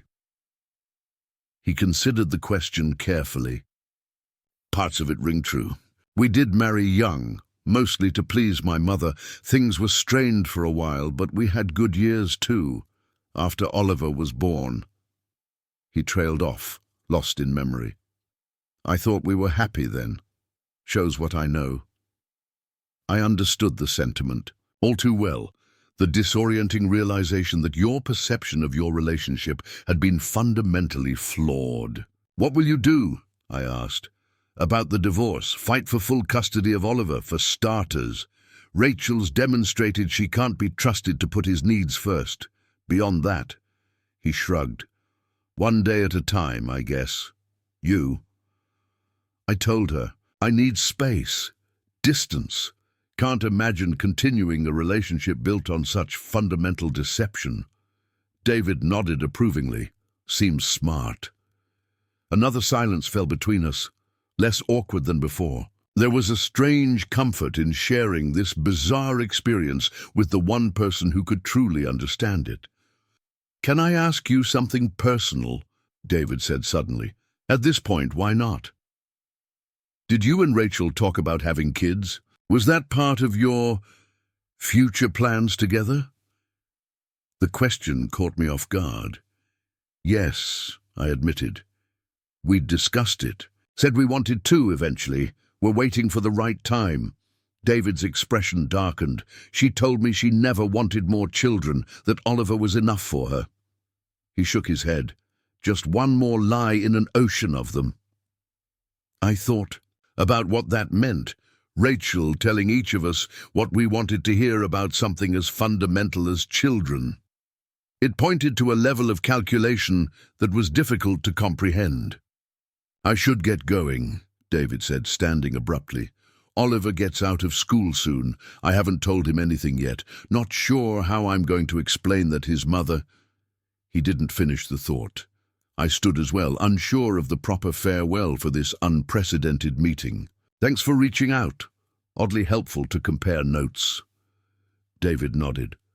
"I have a feeling this isn't the last time we'll need to talk. Rachel's story keeps changing. Helps to have someone who can verify what's real." We exchanged phone numbers, properly. This time, not through Rachel's deception, and parted ways. As I watched David walk away, I was struck by how normal he seemed. Not the villain Rachel had implied with her tales of an unhappy marriage. not a cruel or neglectful husband she needed to escape from. Just a man, like me, trying to make sense of an incomprehensible betrayal.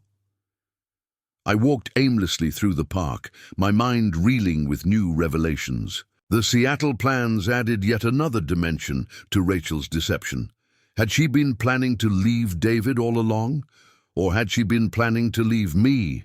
Or was she simply exploring options, keeping all paths open as she continued her elaborate juggling act indefinitely? My phone buzzed with a text from Rachel. "Can we talk tonight, please?" I didn't respond. There was nothing left to say. Instead, I called Patricia Velasquez, the lawyer I'd consulted earlier. "I need to meet again," I told her. "There have been significant developments." She agreed to see me that afternoon. When I arrived at her office, I laid out everything. My confrontation with Rachel, her explanations and justifications, my meeting with David, the Seattle real estate plans. Patricia listened attentively, taking notes. "This is more complex than I initially understood," she said when I finished. "Rachel's actions may constitute fraud in some respects, particularly regarding your joint finances and potential future commitments." "I'm not interested in legal action," I clarified. "I just want to extricate myself as cleanly as possible." "Understandable. Still, you should be prepared for complications. If Rachel divorces her husband, as she's indicated, she plans to do, there may be financial investigations that could impact your joint assets. And given what you've learned about her character and capacity for deception, you should be prepared for her to contest the division of property or other aspects of your separation." I nodded, taking in the advice. "What's my next step?" "Continue documenting everything, every conversation, every revelation, every financial transaction. Complete the separation of your accounts that we discussed previously, and be very careful about any communication with Rachel going forward. I'd recommend limiting conversations to text or email where possible. Creates a clear record." It felt cold, clinical, reducing 7 years of intimate relationship to documented communications and financial transactions. But then, the relationship itself had been built on a foundation of calculation and deception. Perhaps this clinical approach was the only appropriate response. That evening I returned to the apartment to find Rachel waiting outside the door. She looked exhausted, her usual polished appearance replaced by rumpled clothes and unwashed hair. "I've been calling you," she said as I approached. "I know. Can I come in, please? We need to talk." Every instinct told me to refuse, to maintain the distance that might protect me from further manipulation. But some conversations needed to happen face to face. 20 minutes, I said, unlocking the door. "That's all." Rachel followed me. Inside, hovering uncertainly in the living room as I set down my keys and bag. "I met with David today," she began, watching my reaction carefully. "I know," I replied evenly.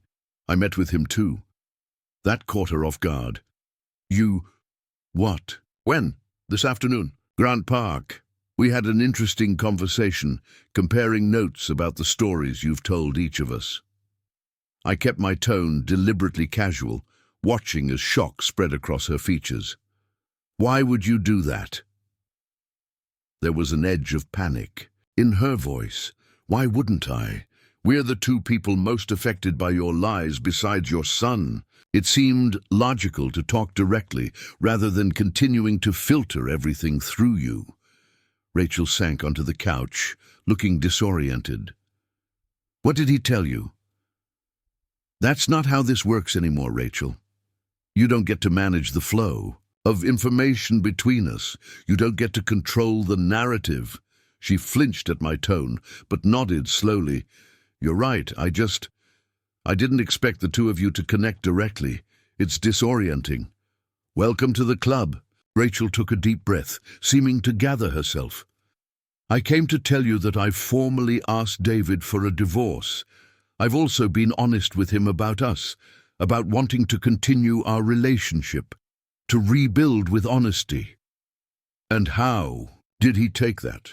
About as well as you'd expect. He's angry, hurt, threatened to seek full custody of Oliver. Can you blame him? Rachel looked down at her hands. No, I can't. I watched her carefully, trying to see beyond the familiar gestures and expressions to the person beneath, the person who had maintained such an elaborate deception for so long. Tell me about Seattle, I said suddenly. Her head snapped up, eyes widening slightly. What? The houses you were looking at in Seattle, the relocation plans you made without discussing them. With me, David showed me the emails.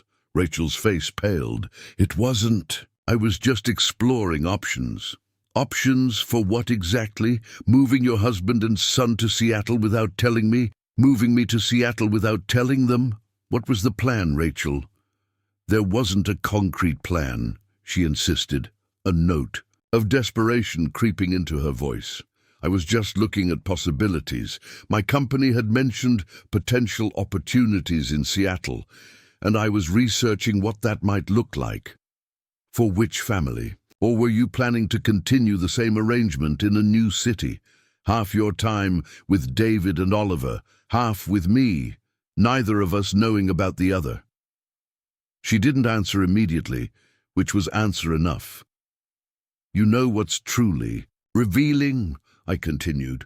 You never once asked me if I'd want to move to Seattle, never mentioned it as a possibility, because doing so would have required honesty about your plans, your thinking, your actual life circumstances. I was going to discuss it with you when the time was right, Rachel said weakly, like you were going to tell me about your marriage, about your son. There was never going to be a right time for honesty, Rachel. The entire foundation of our relationship is built on deception. She reached for my hand, but I pulled away. Please, Michael. I know I've made terrible mistakes, but what we have is worth fighting for. I love you. That has always been the truth. The words, once so meaningful, so treasured, now rang hollow. Love requires trust. Trust requires honesty. We don't have either of those things. Rachel's eyes filled with tears. We could rebuild, start fresh. I'm willing to do whatever it takes. Therapy, complete transparency, anything. And what about Oliver? In this fantasy reconciliation, what happens to your 5-year-old son? She hesitated. David and I would work out custody arrangements. You could get to know Oliver gradually. Eventually we could all stop. I cut her off, unable to listen to her cobble together this implausible future. Just stop. Do you hear yourself? You're talking about dismantling your child's entire world, introducing him to a stranger you've been living with behind his father's back, and somehow creating one big, happy blended family out of the wreckage of your lies. People create blended families all the time after divorce, she argued. Not like this, not built on this kind of foundation. Rachel wiped away tears, her composure cracking. So that's it? 7 years together and you're just done? 7 years of lies, I corrected. And yes, I think I am done. I don't see how we move forward from here. I don't see how I ever trust you again. She stood suddenly, anger flashing through her despair. You're not even willing to try? To fight for what we had? What exactly did we have, Rachel? A relationship, where one person didn't even know who the other really was. Where every aspect of our shared life was carefully curated to maintain your elaborate deception. It wasn't all a lie, she insisted. My feelings for you, the connection we shared, those were real. I shook my head, suddenly exhausted. Your 20 minutes are up. Please leave. Rachel looked like she wanted to argue further, but eventually nodded. This isn't the end of our conversation, Michael. I'm not giving up on us that easily. After she left, I sat in the silence of the apartment, replaying our conversation. Despite everything, some small part of me had wanted to believe her, wanted to imagine a path forward, but the rational part knew better. There was no foundation to rebuild upon, no bedrock of trust beneath the shifting sands of her deception. My phone buzzed with a text from David. "Rachel told me about your meeting this afternoon, said you now have the full picture and might reconsider your position. Is she manipulating me, or did something change for you?" I texted back immediately. "She's manipulating you. My position hasn't changed. Nothing she said today made any of this better." His reply was quick. "Figured as much. Thanks for the confirmation." This, I realized, would be our new normal for a while. Comparing notes, verifying facts, untangling Rachel's ongoing manipulation attempts. Two strangers united by a common betrayal. The next morning, I woke to a flurry of texts from Rachel, each more desperate than the last. "Please talk to me.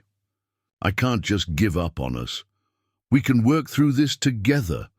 I've scheduled an appointment with a therapist. Will you come?" I didn't reply to any of them. Instead, I focused on practical matters, meeting with our landlord to discuss removing Rachel from the lease, transferring utilities to my name only, cataloguing shared possessions, the mundane tasks of dismantling a life together. James checked in regularly, offering support and occasional distraction. "Have you thought about getting out of town for a while?" he suggested during one call. "Some distance might help clear your head." The idea held appeal. Chicago suddenly felt claustrophobic, every street corner and restaurant potentially tainted by memories of Rachel. "Maybe," I said. "Not sure where I'd go. My cabin in Michigan is empty. Keys are yours if you want them." The offer was tempting. A quiet place to regroup, away from the drama unfolding in Chicago. Let me think about it. That afternoon, as I was sorting through books, deciding which were undeniably mine and which were shared, my phone rang with an unfamiliar number. I almost didn't answer, assuming it was Rachel calling from a different phone, but curiosity won out. "Hello? Is this Michael Pearson?" A woman's voice, unfamiliar. "Yes. Who's this? My name is Elena Ortega. I'm David's mother." I sat down hard, caught completely off guard. "Mrs. Ortega, I wasn't expecting your call." "I imagine not." Her voice was calm, measured. "David told me everything. About Rachel's other life. About you." "I see." I wasn't sure what else to say. What was the appropriate response when your girlfriend's mother-in-law called out of the blue? "I won't take much of your time," she continued. "I just wanted to say that I'm sorry you've been pulled into this situation. None of this is your fault, and you didn't deserve to be deceived any more than my son did." Her compassion was unexpected and oddly moving. "Thank you. That's kind of you to say." "It's the truth. Rachel has caused tremendous pain to many people, including my grandson. I wanted you to know that our family doesn't hold you responsible in any way." "I appreciate that," I said, genuinely touched by her gesture. "How is your grandson handling things?" Eleanor sighed heavily. "Oliver knows something is wrong, but he's too young to understand the full situation. Rachel hasn't been home since yesterday, and he's asking for his mother. David is doing his best, but it's difficult." The mention of the little boy, innocent collateral damage in Rachel's web of deception, hit me hard. "I'm sorry," I said, inadequately. "No need for you to apologize. You're as much a victim in this as anyone." She paused briefly. "There is one other thing. Rachel has been calling David constantly, making all sorts of claims and promises. She mentioned that the two of you are working things out, that you're planning to attend couples therapy together. I wanted to verify if that's true. Another manipulation, another lie." "It's absolutely not true," I said firmly. "I've made it clear to Rachel that our relationship is over. She's suggested therapy, but I've declined. We're not working things out in any sense." "I thought as much," Elena said, sounding relieved. "Thank you for your honesty. David appreciates it more than you know." After we hung up, I sat for a long while processing the conversation. Rachel was still actively manipulating both David and me, telling each of us different versions of reality in hopes of maintaining control over the situation. The pattern was so ingrained that she couldn't stop, even now when the truth was fully exposed. I texted David. Just spoke with your mother.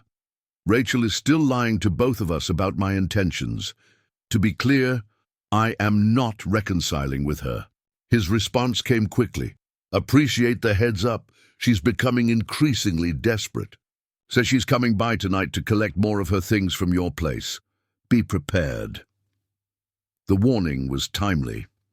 I spent the afternoon preparing for Rachel's arrival, boxing up her remaining clothes, books, and personal items. I was determined to make this a brief, business-like exchange, free of emotional manipulation or drawn-out conversations. Around 6, the doorbell rang. I opened it to find Rachel standing there, looking more composed than during our last encounter. Her hair was neatly styled, her makeup fresh, her outfit carefully chosen, armor for the confrontation ahead. I came for my things, she said simply. I've packed most of it, I replied, gesturing to the boxes stacked in the entryway. You can check if I missed anything. Rachel stepped inside, surveying the boxes with a pained expression. You've been busy. Seemed like the logical next step. She nodded slowly, then turned to face me directly. I've been thinking a lot about what you said yesterday, about trust and honesty being fundamental. You're right. I've been trying to shape reality to fit what I want, rather than accepting the consequences of my actions. The self-awareness was new, but I remained skeptical. What are you saying? I'm saying I understand why you can't continue our relationship. I understand that what I've done has broken something fundamental between us. Her voice was steady, her gaze direct. I'm not going to pressure you anymore. I just want you to know that I truly am sorry for the pain I've caused. It sounded genuine. The first unequivocal apology she'd offered, without immediately following it with pleas for reconciliation. But after 7 years of expert deception, how could I possibly determine what was real and what was performance? Thank you for saying that, I replied carefully. I hope you'll extend the same understanding to David and your son. A flash of something, pain, guilt, crossed her face at the mention of Oliver. I'm trying to. It's complicated. It always is with you. She didn't argue the point, just moved toward the boxes, examining the contents. You've been thorough. I want a clean break. No reason for you to keep coming back for forgotten items. Rachel nodded, accepting the finality in my tone. I'll need to make multiple trips to get all this. Is it okay if I come back tomorrow for the rest? Fine, text me first. She gathered up 2 of the smaller boxes, balancing them awkwardly. I'll be out of your way soon. Just need to find a permanent place to stay. I didn't ask where she was currently living. A hotel, presumably, or perhaps with a friend. Her housing situation was no longer my concern. As she headed for the door, Rachel paused. I spoke with a realtor today about finding my own apartment. Nothing in Oak Park or this neighborhood. Something neutral where I can have Oliver visit. It was clearly an attempt to demonstrate that she was accepting reality, making appropriate plans. That sounds like a step in the right direction, I said neutrally. David's filing for divorce, she continued. His lawyer contacted mine this morning. He's seeking full custody. I wasn't surprised given David's earlier statements, but I kept my expression carefully blank. That's between you and him. Rachel nodded, accepting the boundary. Right. Of course. She shifted the boxes in her arms. I should go. After she left, I felt an unexpected lightness, as if each box of her possessions removed from the apartment was a physical weight lifted from my shoulders. The conversation had been civil, almost normal, No dramatic pleas, no manipulation attempts. Perhaps Rachel was finally accepting the consequences of her actions. Or perhaps she was simply changing tactics.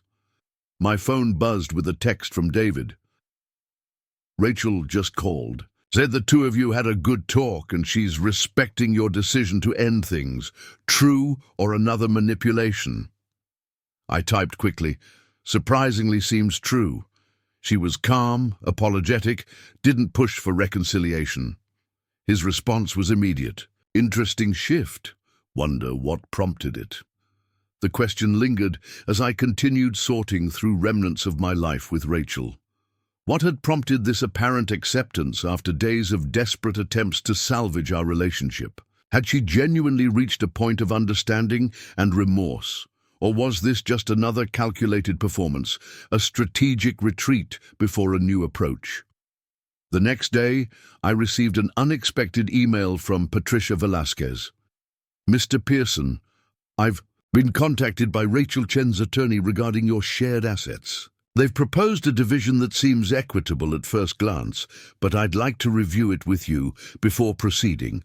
Can you come to my office tomorrow? I forwarded the email to David with a single question. Did Rachel mention hiring a lawyer to you?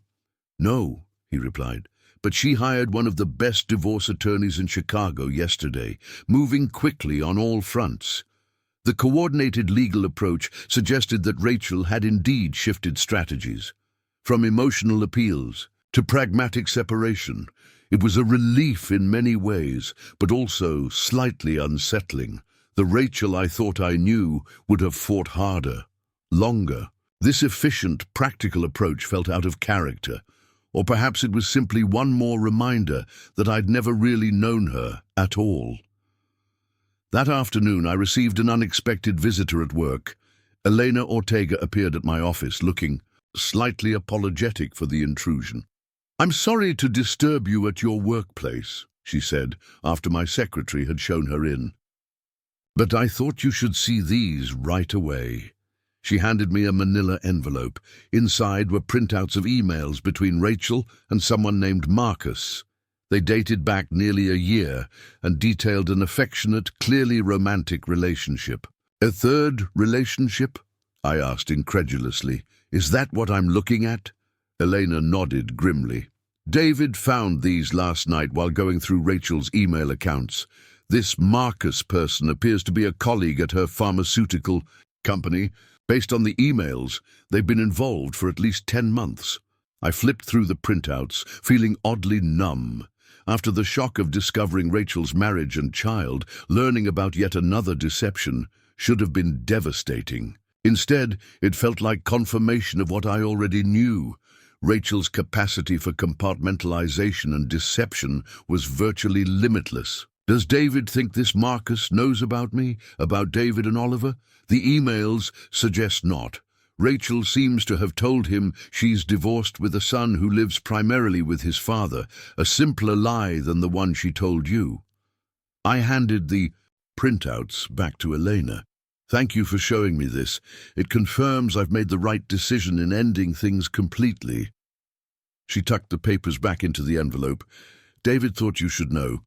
We're both concerned about Rachel's pattern of behavior. This isn't normal, Michael. The level of deception, the ability to maintain multiple separate lives, it suggests something more concerning than just a person making bad choices." The implication hung in the air between us. I'd had similar thoughts over the past few days, wondering if Rachel's behavior indicated a deeper psychological issue beyond mere dishonesty.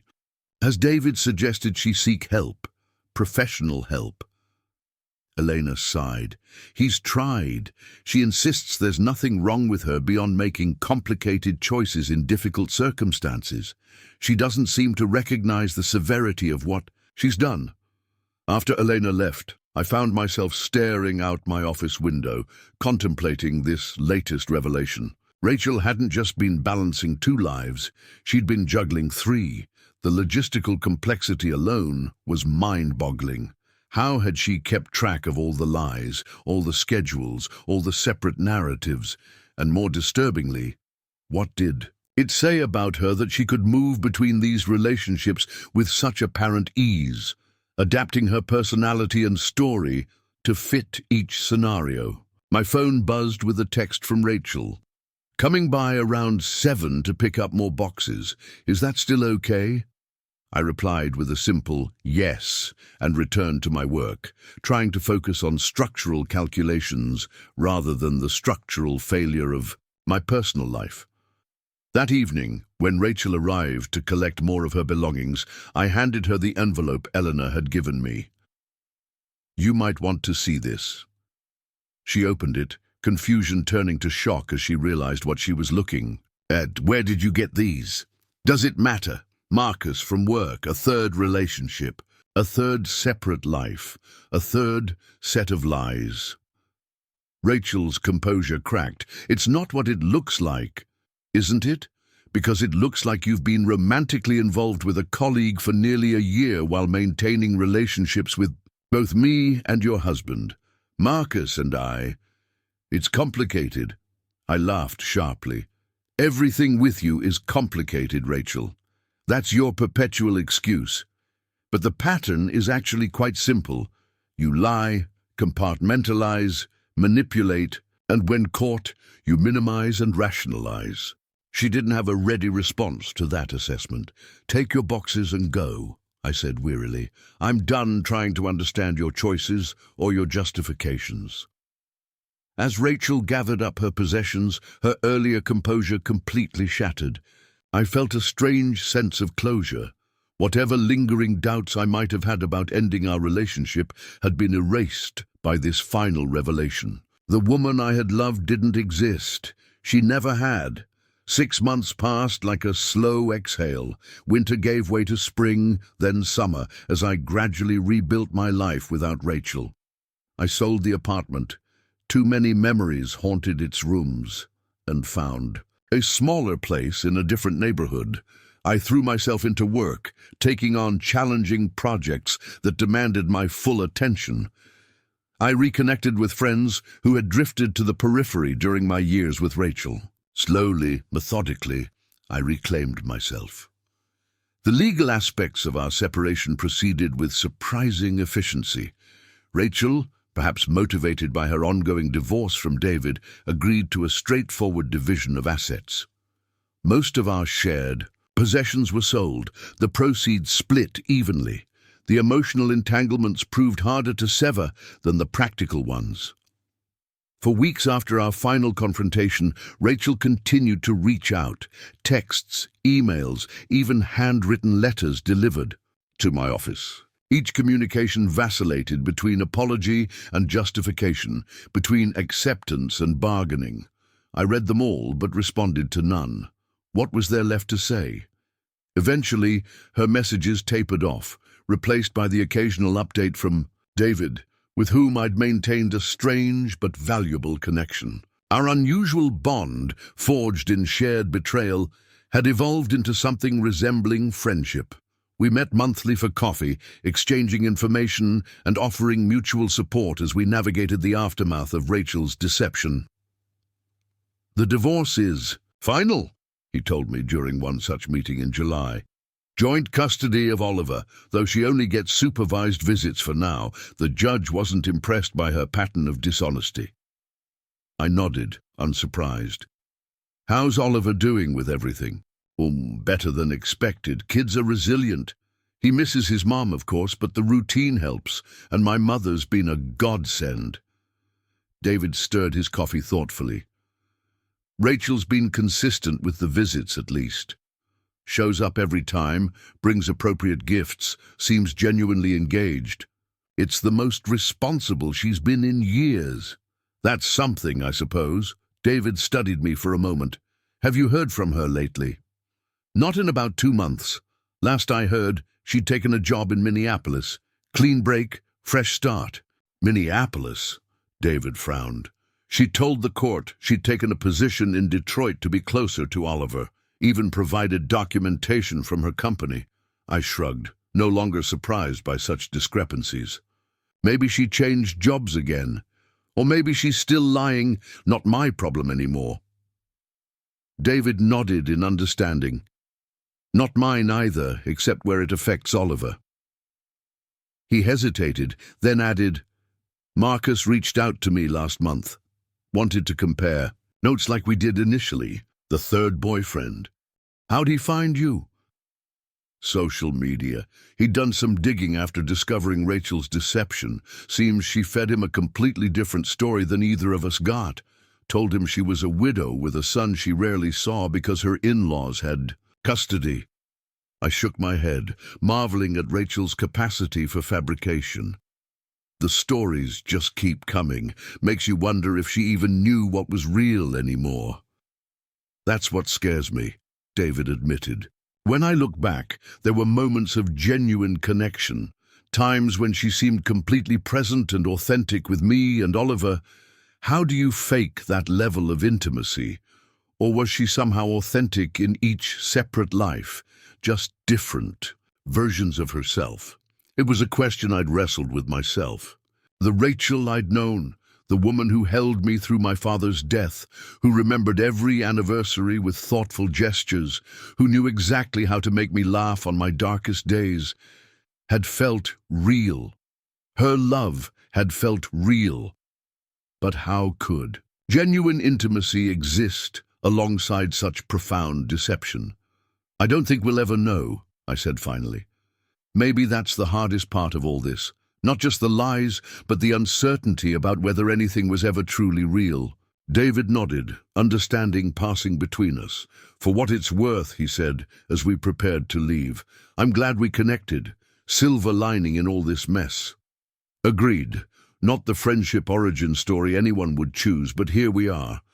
We parted with our usual awkward half handshake, half hug, two men still finding our footing in this unprecedented relationship.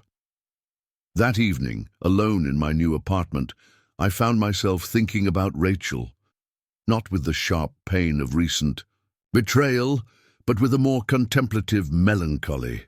Where was she now? Was she truly in Minneapolis or Detroit or somewhere else entirely?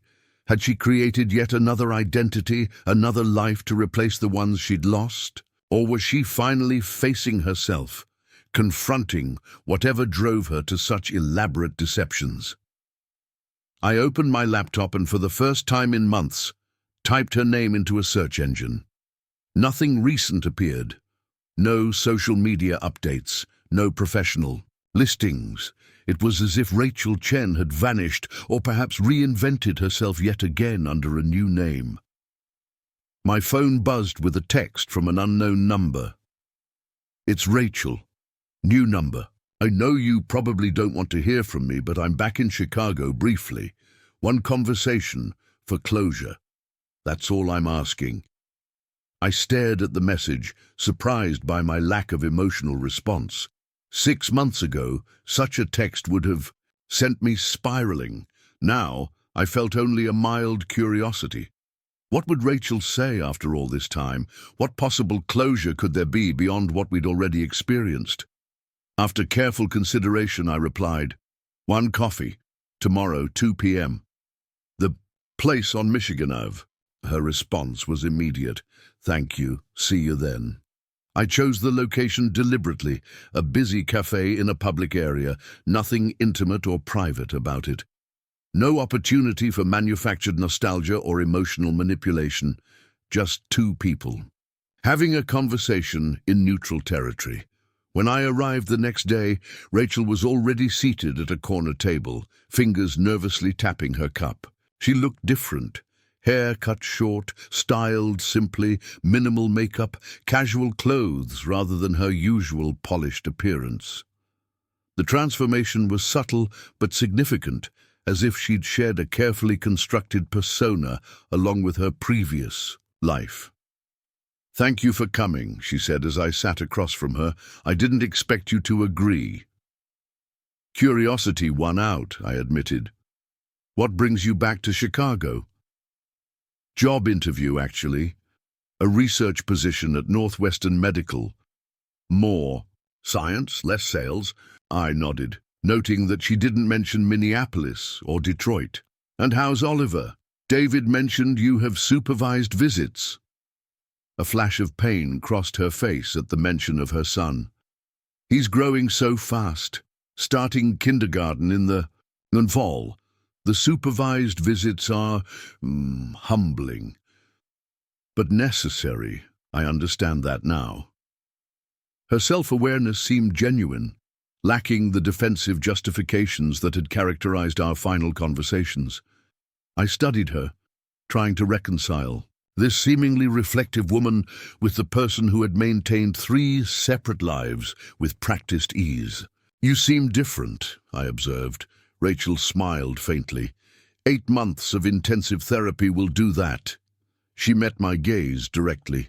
"I was diagnosed with borderline personality disorder, among other things." The revelation wasn't entirely surprising. In the months following our breakup, I'd done my own research, trying to understand how someone could compartmentalize so completely. BPD had appeared in several articles I'd read. "That doesn't excuse what I did," Rachel continued, accurately reading my expression. "But it helps explain it. The identity disturbances, the chronic emptiness, the fear of abandonment. I crafted different versions of myself for different relationships, trying to be whoever I thought you each needed me to be." "At least you're getting help now," I said neutrally. She nodded. "I should have done it years ago. Could have spared everyone. So much pain." Just as she took a sip of her coffee, hands trembling slightly. "I didn't ask you here to make excuses or try to win you back. I just wanted to apologize properly. Now that I understand better what I did and why, I appreciate that. I am truly sorry, Michael, for the lies, the manipulation, all of it. You deserved better. So did David and Oliver." Her voice cracked on her son's name. "I'm trying to become someone worthy of being in their lives again, someone capable of honesty and consistency." Bikaku, there was a rawness to her words that felt different from her previous apologies. No calculated performance, no strategic tears, just a woman confronting the wreckage she'd created. "I hope you get there," I said sincerely. "For Oliver's sake, especially." Rachel smiled sadly. "That's generous of you, considering everything." We talked for another hour, not about our past relationship or what might have been, but about the process of rebuilding after devastation. Rachel spoke of her therapy, her efforts to make amends where possible, her struggle to construct an authentic identity after a lifetime of shape-shifting. I shared my own journey of recovery, the professional success I'd found by refocusing on my career, the unexpected friendship with David. As our conversation wound down, Rachel asked hesitantly, "Are you seeing anyone new?" "Not yet," I answered truthfully, taking time to figure out who I am without all of this. "What about you?" "God, no," she said with a short laugh. "Part of my treatment is no romantic relationships for at least a year. Probably the healthiest decision I've ever made." When we finally said goodbye, there was no emotional embrace, no lingering glances, no hint of rekindled connection. Just 2 people who had once meant everything to each other, now moving along separate paths. "Take care, Michael," Rachel said simply. "You too," I replied, and meant it. Walking home through the summer streets, I felt an unexpected lightness. The conversation had provided something I hadn't realized I needed, not just closure with Rachel, but confirmation that I had made the right choices in the aftermath of her betrayal. That evening I sat on my balcony watching the sunset paint the Chicago skyline in golden hues. My phone buzzed with a text from David. "Still on for Oliver's birthday next weekend? He keeps asking if Dad's friend Mike is coming." I smiled, touched by the invitation to be part of the child's celebration. "Wouldn't miss it," I replied. "Got him that dinosaur kit we talked about." As I set my phone down, I reflected on the strange, unexpected outcome of Rachel's deception. In trying to keep David and me separated, unknown to each other in our parallel lives, she had inadvertently created a connection that might never have existed otherwise. A friendship forged in shared pain had become something valuable in its own right. The photo album that had revealed Rachel's secret family had changed everything, just not in the ways I could have anticipated. It had shattered the life I thought I had, yes. But from those fragments, something new and authentic had emerged. A version of myself more grounded in truth, more careful with trust, but still open to connection.